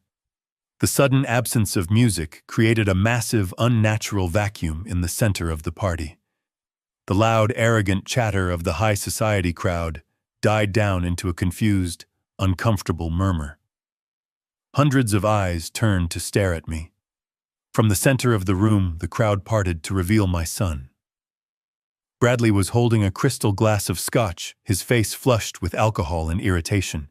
He stomped toward me, his expensive tuxedo wrinkling with his angry, frantic movements. He had not yet noticed the uninvited guests waiting silently in the shadows of the vestibule. He only saw his supposedly broken father defying his explicit orders. He stopped 3 feet away from me, his chest heaving with manufactured outrage. He raised his voice intentionally, projecting his words so that every single wealthy guest could hear his reprimand. He demanded to know what I was doing downstairs. He asked me if I had completely lost my mind and forgotten the rules he had just established. He pointed a trembling finger at my face and told the entire room that I was suffering from severe dementia and was prone to violent outbursts. He apologized loudly to his friends, claiming that my condition was deteriorating rapidly and that I was entirely unmanageable. Monica appeared beside him, her diamond bracelets sparkling under the crystal chandelier. She crossed her arms and let out a loud, dramatic sigh of pure disgust. She told Bradley to call the private medical transport company immediately. She announced to the silent room that they had tried their absolute best to care for me, but that I clearly needed to be institutionalized tonight for my own safety. Bradley nodded eagerly, agreeing with his wife. He took a threatening step closer to me, his breath reeking of liquor. He ordered me to turn around and march directly back to my locked bedroom before he physically dragged me up the stairs himself. He told me that my pathetic attempt to ruin his perfect evening had failed and that I was nothing more than a humiliating burden to the family. He smiled a cruel, arrogant smile, fully believing he had successfully asserted his absolute dominance in front of his peers. He waited for me to lower my head and shuffle away in defeat. I did not move a single muscle. I did not break eye contact. I stood perfectly still, letting the absolute silence of the room amplify his foolish threats. Then I took a single deliberate step to my right. The heavy rhythmic sound of tactical boots striking the marble floor echoed through the grand foyer. The crowd gasped in collective horror as 2 massive county sheriff deputies stepped out of the dark vestibule and into the bright light of the living room. They did not look like friendly neighborhood patrolmen. They were dressed in dark green tactical gear, their hands resting casually but firmly on their heavy-duty equipment belts. They walked past the terrified guests, taking up strategic positions flanking the main exit. Following closely behind them was the federal agent, his gray suit a stark contrast to the tuxedos and evening gowns surrounding him. The shiny gold badge of the Financial Crimes Division was clipped prominently to his belt, catching the light of the chandelier. The arrogant smile vanished from Bradley completely. His face drained of all color, leaving him looking like a sick, terrified ghost. He dropped his crystal glass. It shattered against the marble floor, spilling expensive scotch across the polished stone. Monica let out a sharp, terrified gasp and instinctively stepped backward, trying to hide behind her husband. The wealthy guests began to whisper frantically, exchanging panicked glances as they suddenly realized their elegant housewarming party was being raided by federal authorities. Jonathan Pierce walked smoothly into the room, carrying his heavy leather briefcase. He moved with the absolute predatory grace of a man who destroys lives for a living. He walked directly past Bradley, completely ignoring his existence, and stood next to me. He unbuttoned his navy blue suit jacket and turned to face the terrified crowd. He did not yell. He spoke in a calm, deep, authoritative voice that easily carried to the very back of the massive room. He introduced himself as the senior corporate counsel for Summit Commercial Holdings, the legal entity that owned the estate they were currently standing in. He announced that the party was officially permanently over. He instructed the catering staff to immediately cease serving alcohol and told the band to pack their instruments. He then turned his cold, calculating gaze directly onto my son. Bradley opened his mouth to speak, to offer some pathetic, arrogant excuse or legal threat, but Jonathan simply raised his hand, silencing him instantly. Jonathan stated clearly that the building was now an active federal crime scene and that absolutely no one was permitted to leave until the authorities had completed their initial arrests. He took complete and absolute control of the room, stripping Bradley of his fake kingdom in a matter of seconds. The slaughterhouse doors were locked, and the butchers were ready to work. The silence in the grand living room was absolute and terrifying. The live jazz band stood perfectly still, holding their instruments awkwardly, while the 100 wealthy guests held their collective breath. Jonathan Pierce did not waste a single second of this manufactured tension. He moved with the surgical precision of a man who had orchestrated this exact sequence 100 times in his mind. He walked directly to the massive 85-inch television mounted securely above the grand stone fireplace. He pulled a small black digital device from the interior pocket of his navy blue suit and plugged it directly into the auxiliary port of the television. The massive screen instantly flashed from a resting black void to a brilliant high-definition blue. Bradley stood frozen in the center of the room, the shattered glass of his crystal Scotch tumbler still resting in pieces at his feet. He stammered loudly, demanding to know what Pierce was doing to his television. Pierce ignored him completely. He tapped the glowing screen of his encrypted tablet, and the massive television immediately mirrored his private display. In the back of the room near the expensive open bar, Howard and Cynthia finally realized the crushing gravity of the situation. The confident, wealthy facade they had been projecting to the local politicians evaporated instantly. Howard whispered frantically to his wife, grabbing her aggressively by the arm. They tried to quietly slip away from the bar, attempting to move toward the rear patio doors, hoping to vanish into the dark night before the authorities noticed them. One of the towering sheriff deputies anticipated their cowardly movement. He stepped smoothly into their path, placing a heavy leather-gloved hand on the glass handle of the patio door. He stared down at them, his expression completely blank, and shook his head once. They were trapped. They were physically forced to turn around and face the massive screen illuminating the center of the room. Pierce pressed play on his tablet. The high-definition night vision footage filled the 85-inch screen, rendering the pitch-black darkness of my private library in perfect, terrifying clarity. The 100 high society guests gasped in unison as they watched the towering digital figures of Howard and Cynthia creeping across my expensive Persian rug like common street burglars. The audio was crystal clear, capturing every single greedy, breathless whisper. The entire room watched in absolute stunned silence as Cynthia pulled open my antique writing desk drawer, her eyes wide with manic excitement. They heard her exact words, her sharp nasal voice echoing heavily through the premium living room surround sound speakers as she lifted my grandfather's solid gold pocket watch. They heard her openly brag to her husband about taking the priceless family heirloom to a shady downtown pawnbroker. The footage cut seamlessly to the other side of the library. Now the captive audience watched Howard. The local politicians who just minutes ago had been listening to Howard boast endlessly about his brilliant real estate investments now watched him use a heavy bronze paperweight to violently pry open my locked glass display cabinet. The sharp metallic crack of the lock breaking echoed violently through the silent party. They watched him scoop handfuls of my rare silver coins into a cheap canvas tote bag, laughing under his breath. The public humiliation radiating through the room was palpable. The high society guests physically recoiled, shifting their weight away from Howard and Cynthia, as if the destitute in-laws carried a highly contagious, deadly disease. Pierce did not stop there. He tapped his tablet again, and the footage transitioned to the brilliant color video captured from the dining room chandelier. This was the absolute killing blow. It was one thing to be publicly exposed as a petty thief, but it was another thing entirely to be exposed as a heartless monster. The wealthy guests watched Howard and Cynthia sitting comfortably at my dining table, dividing their stolen plunder like pirates. The sensitive microphone picked up Cynthia's cruel, mocking laughter perfectly.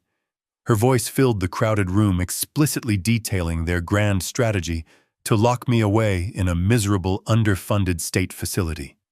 She bragged loudly to Howard about how Bradley was going to forcefully sell my estate and use the money to fund their luxury retirement, while I rotted away in a cramped shared bedroom next to the water treatment plant. The wealthy crowd was deeply, profoundly disturbed. These were people who valued reputation and social standing above absolutely everything else in the world. They were currently watching a raw, unedited display of pure human rot. A prominent city councilwoman, who had been graciously complimenting Cynthia's vintage pearl necklace just moments before, loudly expressed her absolute disgust. Cynthia instinctively reached up and covered the stolen pearls resting against her collarbone, her face flushing a deep, humiliating crimson. Howard simply stared at the marble floor, his entire body trembling violently, unable to meet the eyes of the prominent men he had been desperately trying to impress all evening. They were completely stripped of their false dignity. They were utterly exposed as destitute scavengers who had attempted to feed off an old man they incorrectly assumed was defenseless. Monica watched the screen with her mouth hanging open in pure horror. She looked at her parents and then looked at the disgusted faces of her wealthy friends. The high society life she had violently clawed her way into was disintegrating before her very eyes. Pierce paused the video, freezing the massive screen on an incredibly unflattering image of Howard grinning greedily over his stolen silver coins. Pierce turned his body slowly to face the two sheriff deputies standing by the patio doors. He stated in a clear, highly professional tone that the two individuals currently cowering by the exit had committed documented felony grand larceny. He informed the deputies in front of the entire silent room that the stolen solid gold pocket watch was currently residing in the right pocket of Howard's suit jacket. He added that the stolen vintage pearl necklace was currently clasped tightly around Cynthia's neck. Pierce officially requested acting as the senior legal representative of the corporate trust that owned the property and the stolen items that the deputies immediately recover the stolen goods and execute a formal arrest. The trap had sprung flawlessly, completely destroying their reputations before the handcuffs even left the belts of the officers. The two sheriff deputies moved with practiced efficiency. They escorted the weeping Cynthia and the trembling Howard toward the vestibule, stripping them of their stolen dignity and the stolen jewelry right in front of the stunned crowd. With the scavengers removed, the oppressive silence in the living room focused entirely on my son. Bradley stood alone in the center of his ruined celebration. He swallowed hard, his Adam's apple bobbing nervously above his crimson bow tie. He attempted to salvage the unsalvageable. He forced a pathetic, nervous laugh and addressed the wealthy guests, claiming he had absolutely no idea his in-laws were capable of such horrific behavior. He tried to physically distance himself from their crimes, stepping away from his wife and looking directly at Jonathan Pierce. He puffed out his chest and tried to assert the fake authority he believed he still possessed. He told Pierce that while he appreciated the security intervention, the lawyer was wildly out of line for crashing a private event. Bradley loudly reminded everyone that he held a court-ordered emergency conservatorship. He declared that he was the legal master of the estate and demanded that Pierce and the remaining federal agent leave his property immediately. Pierce did not flinch. He did not raise his voice to match Bradley. He simply placed his heavy leather briefcase flat onto the nearest marble side table and unlatched the brass locks. The sharp click echoed across the silent room. Pierce withdrew a thick stack of crisp legal documents bound by a heavy blue seal. He walked slowly toward Bradley, holding the papers out for the entire room to see.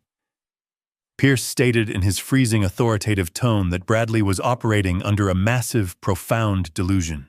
He explained that the emergency conservatorship only granted temporary authority over the personal assets of Gordon Wallace, the individual. Pierce paused, letting the absolute silence amplify his next sentence. He announced that Gordon Wallace, the individual, had not owned this property for over 6 months. Bradley blinked rapidly, his arrogant expression faltering as his brain struggled to process the legal terminology. Pierce handed the top document directly to Bradley. It was the master deed of the estate. Pierce instructed him to read the name of the legal owner printed in bold black ink. Bradley looked down at the paper, his hands beginning to shake violently. He read the words, Summit Commercial Holdings. Pierce explained to the captivated audience that the estate, the antique furniture, and every single blade of grass on the property belonged to an irrevocable corporate blind trust. Bradley was holding a meaningless piece of paper. He had assumed absolute control over an empty vault. The realization hit Bradley like a physical blow, but Pierce was not finished. The destruction of my son required absolute, total finality.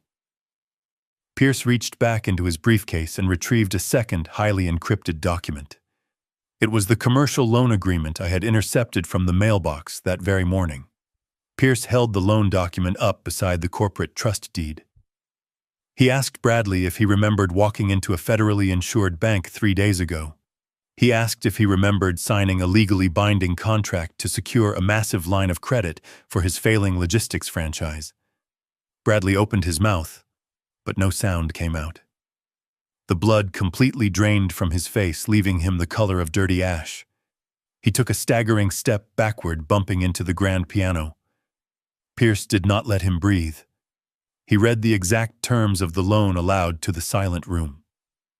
He stated that Bradley had accepted an electronic transfer of $200,000. He then read the collateral agreement, where Bradley had explicitly pledged my private estate as the sole guarantee for the massive sum. Pierce lowered the papers and looked Bradley dead in the eyes. He stated with brutal clarity that pledging a corporate asset you do not own and have absolutely no legal authority to encumber is not a simple misunderstanding. It is a severe premeditated federal crime. A collective gasp rippled through the gathered crowd. The wealthy business owners and local politicians immediately understood the catastrophic magnitude of the accusation. Bank fraud was an unforgivable sin in their circles. They began backing away from Bradley as if the marble floor beneath his feet was suddenly collapsing. The federal agent in the gray suit finally stepped forward.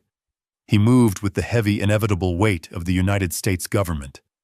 He bypassed Pierce and walked directly up to my son. The agent did not offer a polite greeting. He looked at Bradley with absolute professional contempt. He stated his name and his agency, identifying himself as a senior investigator for the Financial Crimes Division. The agent announced that he was executing an immediate arrest warrant for massive bank fraud, wire fraud, and the fabrication of federal loan documents. Bradley completely collapsed inward. The wealthy, successful businessman facade shattered into a million unrecoverable pieces. He dropped the legal documents onto the floor and raised his hands in a frantic, pleading gesture.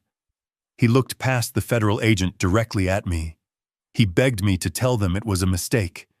He pleaded with me to pay off the bank loan and make the federal agent go away. He called me his father, tears streaming down his face, completely forgetting the miserable nursing home brochure he had shoved under my door just hours earlier. I looked at him, my face completely devoid of any emotion. I told him that I was simply a sick, paranoid old man, and that I had absolutely no idea what he was talking about. I gave him back the exact cold indifference he had shown me when my face was bleeding at his dining table. The federal agent grabbed Bradley roughly by the shoulder, spinning him around. The agent kicked Bradley's legs apart, forcing him into a humiliating spread-eagle stance right in the middle of his own lavish party. The sharp, metallic, ratcheting sound of heavy steel handcuffs locking securely around his wrists echoed through the grand living room. The bespoke tuxedo jacket stretched awkwardly, pinning his arms painfully behind his back.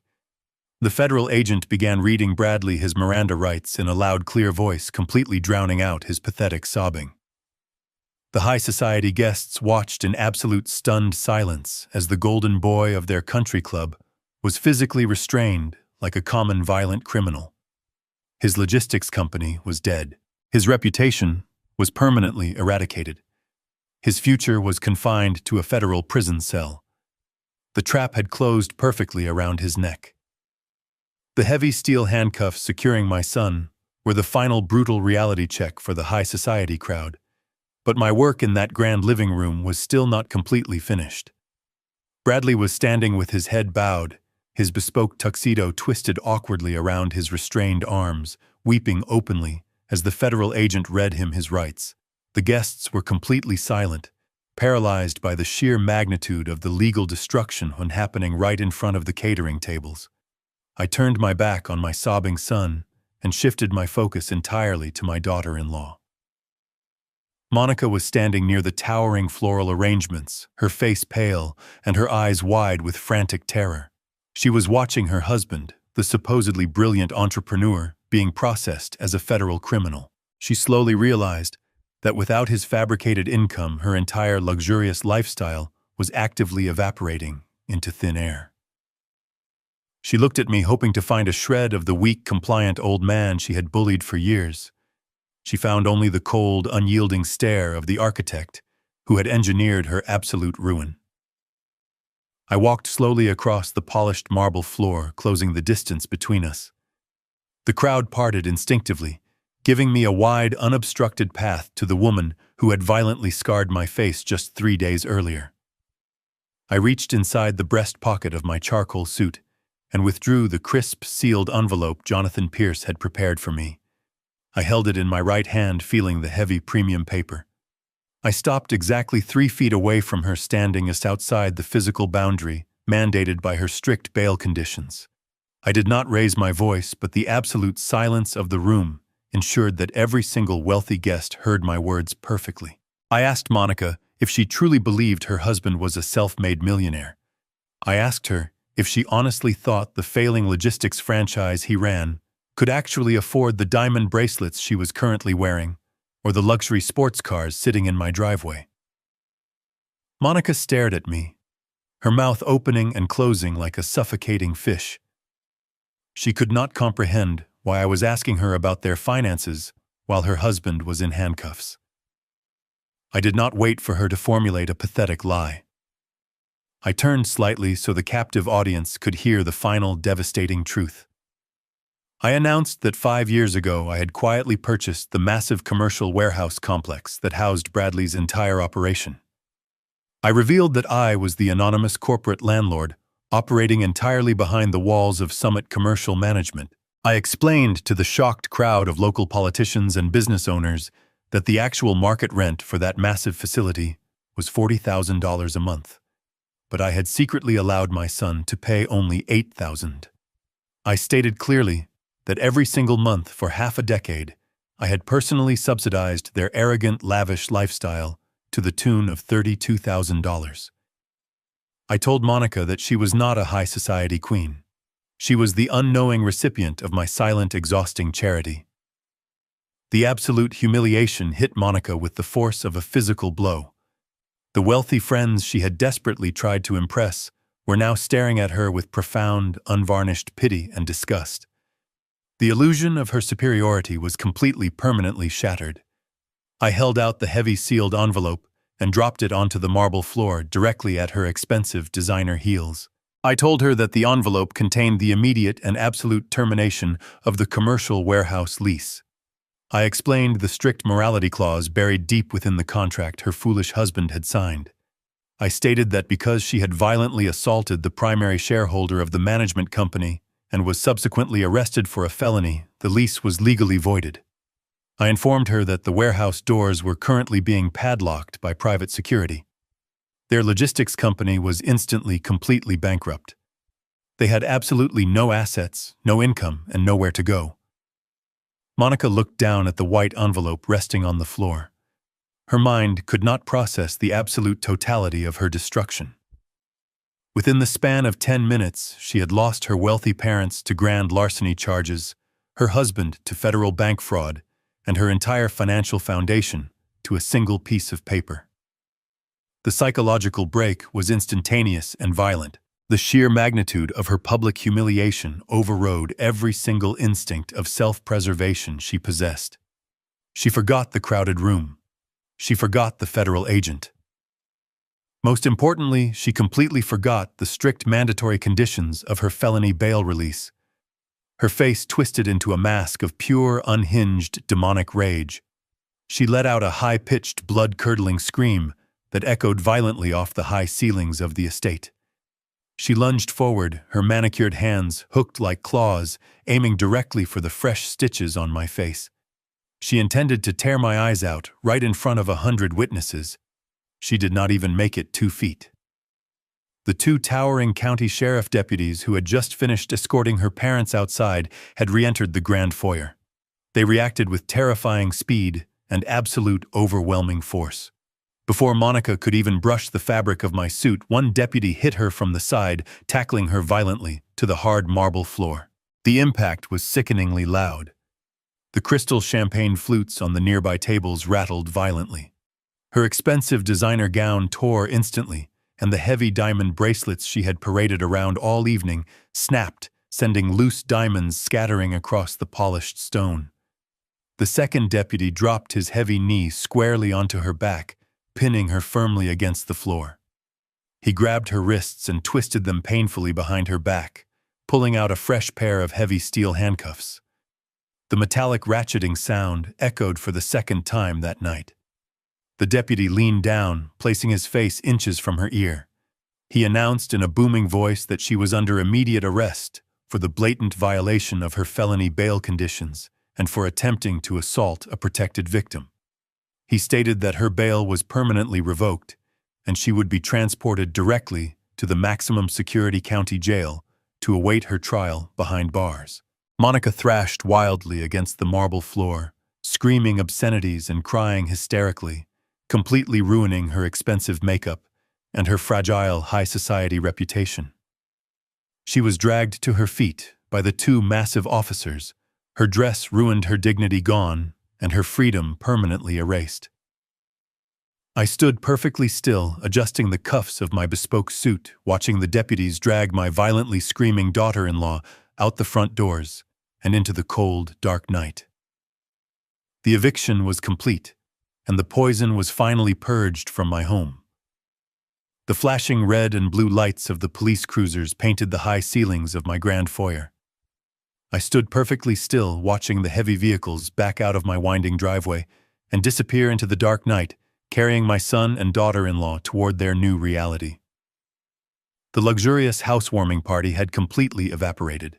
The wealthy guests had fled the moment the federal agent produced his handcuffs, leaving behind half-eaten plates of caviar and shattered glass. The live jazz band had packed their instruments and vanished through the service exit. The only people remaining in the vast, silent living room were Jonathan Pierce, myself, and the 2 terrified scavengers who had orchestrated this entire nightmare. I turned away from the open front doors and locked my eyes onto Howard and Cynthia. They were huddled together near the cold stone fireplace, trembling like frightened mice caught in the glaring light of a trap. Their stolen confidence had been entirely stripped away. Cynthia was clutching the collar of her cheap cardigan, where my late wife's vintage pearl necklace used to rest. Howard was staring at the marble floor, his hands empty and shaking. They had watched their daughter dragged away screaming and their son-in-law arrested for federal bank fraud. They knew with absolute certainty that they were standing at the edge of their own total destruction. I walked slowly toward them, my leather shoes clicking sharply against the polished stone. I stopped just a few feet away, allowing my imposing presence in the bespoke suit to completely dominate their shrinking figures. I did not raise my voice. I spoke with the cold, calculated precision of a judge delivering a final sentence. I told them that the solid gold pocket watch and the silver coins they had attempted to steal belonged to a corporate trust insured for millions of dollars. I explained that stealing from that trust constituted a massive felony, carrying a mandatory state prison sentence for grand larceny. Cynthia began to sob, a pathetic, high-pitched sound of pure desperation. She opened her mouth to beg for forgiveness, to claim it was all a terrible misunderstanding. I raised a single finger, silencing her instantly. I told her that I had absolutely no interest in her tears or her pathetic excuses. I raised my left arm and pulled back the crisp white cuff of my shirt, exposing the face of my luxury watch. I told them they had exactly 10 minutes. I instructed them to walk up the stairs to their luxurious guest suites and pack only the cheap plastic suitcases they had dragged into my home. I stated clearly that if they attempted to take a single towel, a single piece of silver, or a single bottle of wine, the sheriff deputies waiting at the end of the driveway would be summoned immediately. I promised them that if they were still standing inside my home when the minute hand struck the quarter hour, I would personally hand the high-definition surveillance footage to the district attorney. I dropped my arm and pointed toward the grand staircase. The 10-minute warning had begun. They did not hesitate. They scrambled toward the stairs, tripping over each other in their desperate, frantic rush to escape the slaughterhouse they had helped build. 6 months passed with the quiet, inevitable speed of a turning season. The grand living room of my estate had long been cleaned of the shattered glass and the lingering smell of expensive champagne. Today, the walls surrounding my family were not made of carved stone and silk wallpaper. They were made of thick concrete and bulletproof glass inside the federal courthouse located downtown. I sat perfectly still in the back row of the gallery, wearing my heavy charcoal suit. The air in the courtroom was incredibly sterile and cold. There were no caterers serving caviar and no jazz bands playing soft music to mask the tension. There was only the heavy, absolute reality of the legal system preparing to crush the arrogance of my son and his wife. The silent adjustment I had set into motion half a year ago was finally reaching its ultimate legal conclusion. Monica was brought into the courtroom first. The physical transformation was absolute and devastating to witness. The stunning high society queen who had paraded around my home in a designer gown and stolen diamonds was entirely gone. She was wearing a loose-fitting bright orange state-issued jumpsuit. Her hair was pulled back tightly, and her face was devoid of the expensive makeup she used to project her superiority. She stood before the state judge, her shoulders slumped forward. The judge did not care about her previous social standing or her wealthy country club friends. He looked down from his high wooden bench and read her final sentence with absolute mechanical precision. He explicitly cited the traumatic nature of her unprovoked physical assault upon an elderly family member. He then highlighted her profound arrogance in violating the mandatory bail conditions right in front of federal law enforcement officers. For these blatant criminal acts, Monica was sentenced to 3 full years in the state penitentiary. She did not scream or fight this time. Her spirit was completely broken. She simply closed her eyes as the heavy metal cuffs were locked around her wrists once again. The deputies led her away through a heavy, secure side door, erasing her from polite society entirely. Bradley was escorted into the federal courtroom an hour later. He looked like a hollowed-out shell of the arrogant entrepreneur who had tried to lock me away in a miserable asylum. His skin was pale, and he had lost a significant amount of weight during his time in the county holding facility. He stood before the federal magistrate, staring down at the polished wooden defense table. The federal prosecutor laid out the undeniable facts of the case, presenting the fraudulent medical injunction and the forged commercial loan documents. The federal judge addressed Bradley directly, stating that his crimes were an act of profound calculated malice against his own father.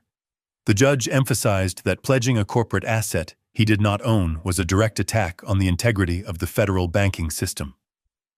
The heavy wooden gavel struck the sounding block with a loud cracking sound. Bradley was sentenced to 5 years in a federal correctional facility. There was no leniency offered and absolutely no option for early parole. Just before the federal marshals pulled him away, he turned around and looked directly at me. He was desperately searching for a single ounce of sympathy or regret in my eyes. I gave him absolutely nothing. I simply held his gaze until he was forced to turn away and walk through the secure door to begin his half-decade of concrete isolation. I walked out of the massive courthouse and stepped into the warm afternoon sun. Jonathan Pierce was waiting for me on the wide stone steps holding a final legal dossier. He handed me a single sheet of paper detailing the final fate of Howard and Cynthia. They had narrowly avoided a state prison sentence by agreeing to a massive financial restitution plan for the grand larceny charges. The aggressive repayment schedule ordered by the court had instantly and completely bankrupted them. The prominent local politicians and wealthy friends they had tried so hard to impress had permanently blacklisted them from their social circles. They were now living in a dilapidated, rusted trailer located in a miserable, dusty park on the absolute farthest edge of the county. They were completely destitute, surviving on meager government rations and turning entirely against each other in their shared misery. The scavengers had finally run out of things to steal and were left with nothing but the bitter consequences of their own boundless greed. A week after the sentencing, I drove out to the industrial edge of the city. I parked my car in front of the massive commercial warehouse complex that had once housed my son and his failing logistics franchise. The enormous metal roll-up doors were securely locked, and the expansive loading docks were completely empty. The fleet of leased delivery trucks and the arrogant employees were all gone, liquidated by the bankruptcy courts months ago. I unlocked the side access door and stepped inside the cavernous space. The silence echoing off the high steel rafters was deeply satisfying. For 5 years, this building had been a monument to my silent charity and a breeding ground for my son and his profound entitlement. Every square foot of this concrete floor represented money I had quietly sacrificed to keep his fragile ego intact. Now the space was completely stripped bare, swept clean of his lies and his monumental failures. The poison had been physically removed from the property, but I needed to completely purge it from my financial empire. Jonathan Pierce arrived a few minutes later, accompanied by 3 executives from a national distribution conglomerate. They were not looking for a discounted family favor. They were aggressively seeking prime industrial real estate, and they were willing to pay the absolute maximum market price to acquire it. We did not conduct the transaction in a formal boardroom. We stood right there on the cold, concrete floor of the empty warehouse using a heavy wooden shipping crate as a makeshift desk. The executives handed Jonathan the final purchase agreement. I read through the terms confirming the massive multi-million-dollar purchase price. I took a silver pen from my jacket pocket and signed my name on the bottom line. I officially transferred the ownership of the building, severing my final physical tie to the location of my son and his ultimate betrayal. The bank confirmation arrived on my encrypted tablet before the executives even drove out of the parking lot. The massive sum of money had been wired directly into the primary holding account of Summit Commercial Management. I looked at the glowing numbers on the screen. It was a staggering amount of capital, but I felt absolutely no desire to reinvest it or add it to my personal wealth. That money felt heavy and deeply tainted. It was the physical manifestation of the abuse I had suffered and the family I had been forced to destroy. I could not simply fold those funds back into my pristine corporate ledgers. I needed to weaponize that capital one final time, but not for revenge. I needed to use it for absolute restoration. I left the industrial park and drove directly back into the heart of the city. I navigated through the busy downtown streets until I reached a modest brick office building. This was the headquarters of a prominent nonprofit legal foundation dedicated entirely to protecting vulnerable elderly citizens from financial exploitation and physical abuse. I walked into the reception area and asked to speak directly with the executive director. I was led into a small practical office filled with active case files. The director was a weary but fiercely dedicated woman who spent her life fighting the exact same predators who had attempted to consume me. She offered me a seat, assuming I was a victim, seeking their limited legal assistance. I did not ask for her help. I reached into my leather portfolio and pulled out a certified cashier check drawn directly from the Summit corporate account. The check represented the entire net profit from the sale of the massive commercial warehouse. I placed the slip of paper face down on her cluttered desk. I told her that I had recently survived a severe attempt on my life and my legacy engineered by my own family. I explained that I had the resources to defend myself, but I knew that thousands of older men and women did not possess those same impenetrable shields. I told her that no one should ever have to face the absolute terror of being targeted by their own flesh and blood without a ruthless legal advocate standing by their side. I asked her to turn the check over. She slowly reached out and flipped the heavy piece of paper. Her eyes widened in absolute shock, and her hands began to tremble as she read the massive multi-million-dollar figure printed across the center line.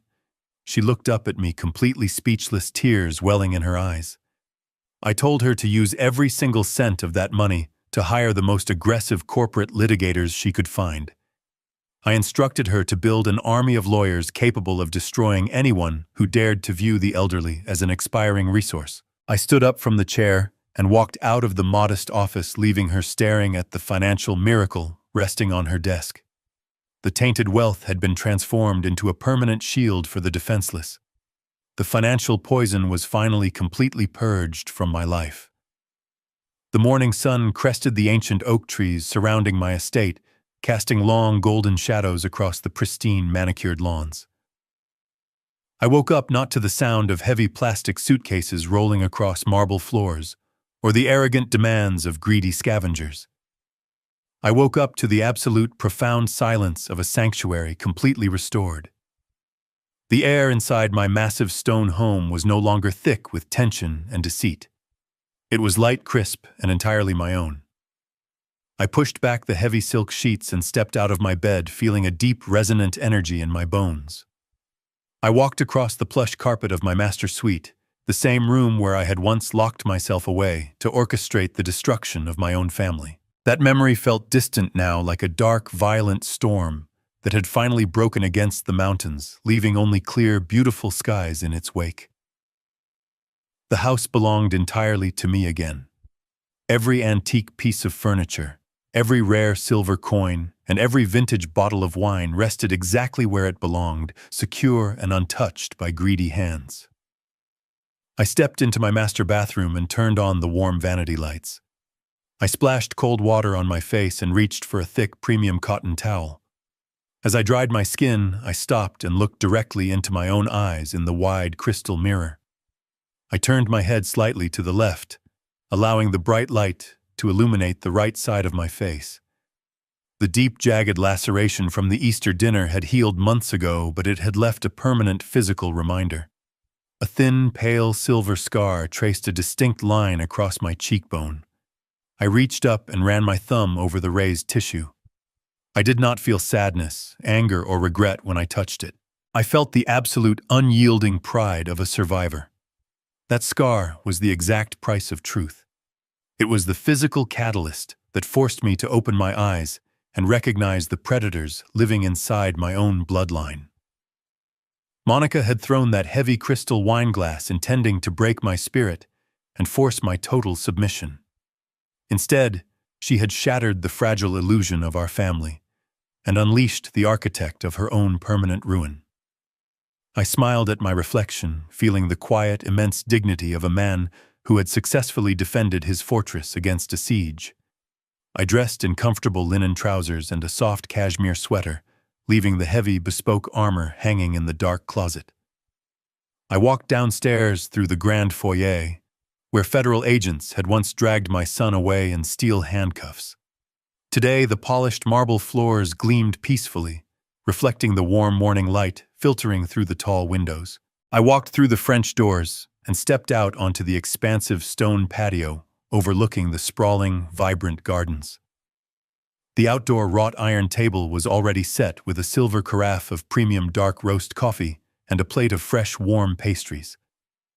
A few minutes later, the private service gate hummed open, and Jonathan Pierce walked up the gravel path. He was not wearing his intimidating navy blue litigator suit today. He wore a simple open-collared shirt and carried a folded Sunday newspaper under his arm. We had transitioned smoothly from attorney and client to generals who had successfully navigated a brutal war. We were now simply two men enjoying the profound peace we had engineered together. Jonathan sat down across from me, pouring himself a cup of the steaming black coffee. He leaned back in the heavy chair, taking a deep breath of the fresh morning air. He looked across the table and smiled, raising his ceramic mug in a silent toast to our absolute victory. He did not bring up the federal appeals my son was desperately and futilely filing from his concrete prison cell. He did not mention the miserable rusted trailer park where Howard and Cynthia were currently suffocating in their own grinding poverty. We had already closed those files, permanently locking them away in the dark archives of the past. We had excised the cancer, and we refused to let the ghost of the disease ruin our beautiful morning. Instead, we spoke about the weather, the shifting global financial markets, and the incredible aggressive work being done by the legal foundation I had heavily funded. The ruthless lawyers I hired were already dismantling other predators, freeing other vulnerable victims from the exact same financial traps I had narrowly escaped. We sat in comfortable, companionable silence, listening to the gentle rustle of the wind through the oak leaves. I took a slow, deliberate sip of my coffee, feeling the rich warmth spread through my chest. I looked out over the vast green expanse of my property, watching a pair of bluebirds land on the stone fountain. I am a 65-year-old man living entirely alone in a massive, sprawling stone estate. Society often tells us that a man in my position should feel lonely, isolated, or tragic. They tell us that blood is thicker than water, and that family must be forgiven and endured at absolutely all costs. I have proven that dangerous philosophy entirely false. I am not lonely. I am completely, deeply unburdened. The toxic rot that had been slowly consuming my life for years was surgically and permanently excised. I traded the miserable, hostile company of greedy scavengers for the absolute quiet dignity of my own unshakable truth. I learned the hardest way possible that true family is not assigned by an accident of birth. It is earned through mutual respect, unwavering loyalty, and a love that does not demand your financial or emotional self-destruction. I survived the ultimate betrayal. I retreated into the shadows, I executed the silent adjustment, and I emerged entirely unbroken. My home is my sanctuary once again. Thank you for listening to my story today. Never let anyone convince you that your quiet generosity is a weakness to be exploited. And never ever be afraid to burn down the entire dining table when the people sitting across from you are only there to eat you alive. The greatest lesson I learned from this ordeal is that unconditional love should never mean unconditional surrender. We are often taught that family is a sacred bond, requiring endless sacrifice. But when blood relatives view your generosity as a weakness to be exploited, that bond becomes a heavy chain. True power does not reside in loud arguments or immediate retaliation. It resides entirely in the quiet, absolute enforcement of your own boundaries. Real family is built on mutual respect and genuine loyalty, not a sickening entitlement to your life and your resources. It is always better to stand alone with your dignity completely intact than to be surrounded by people who only value what they can steal from your hands. Please share your own experiences of setting firm boundaries with toxic family members in the comments below, and subscribe to the channel for more stories of absolute resilience.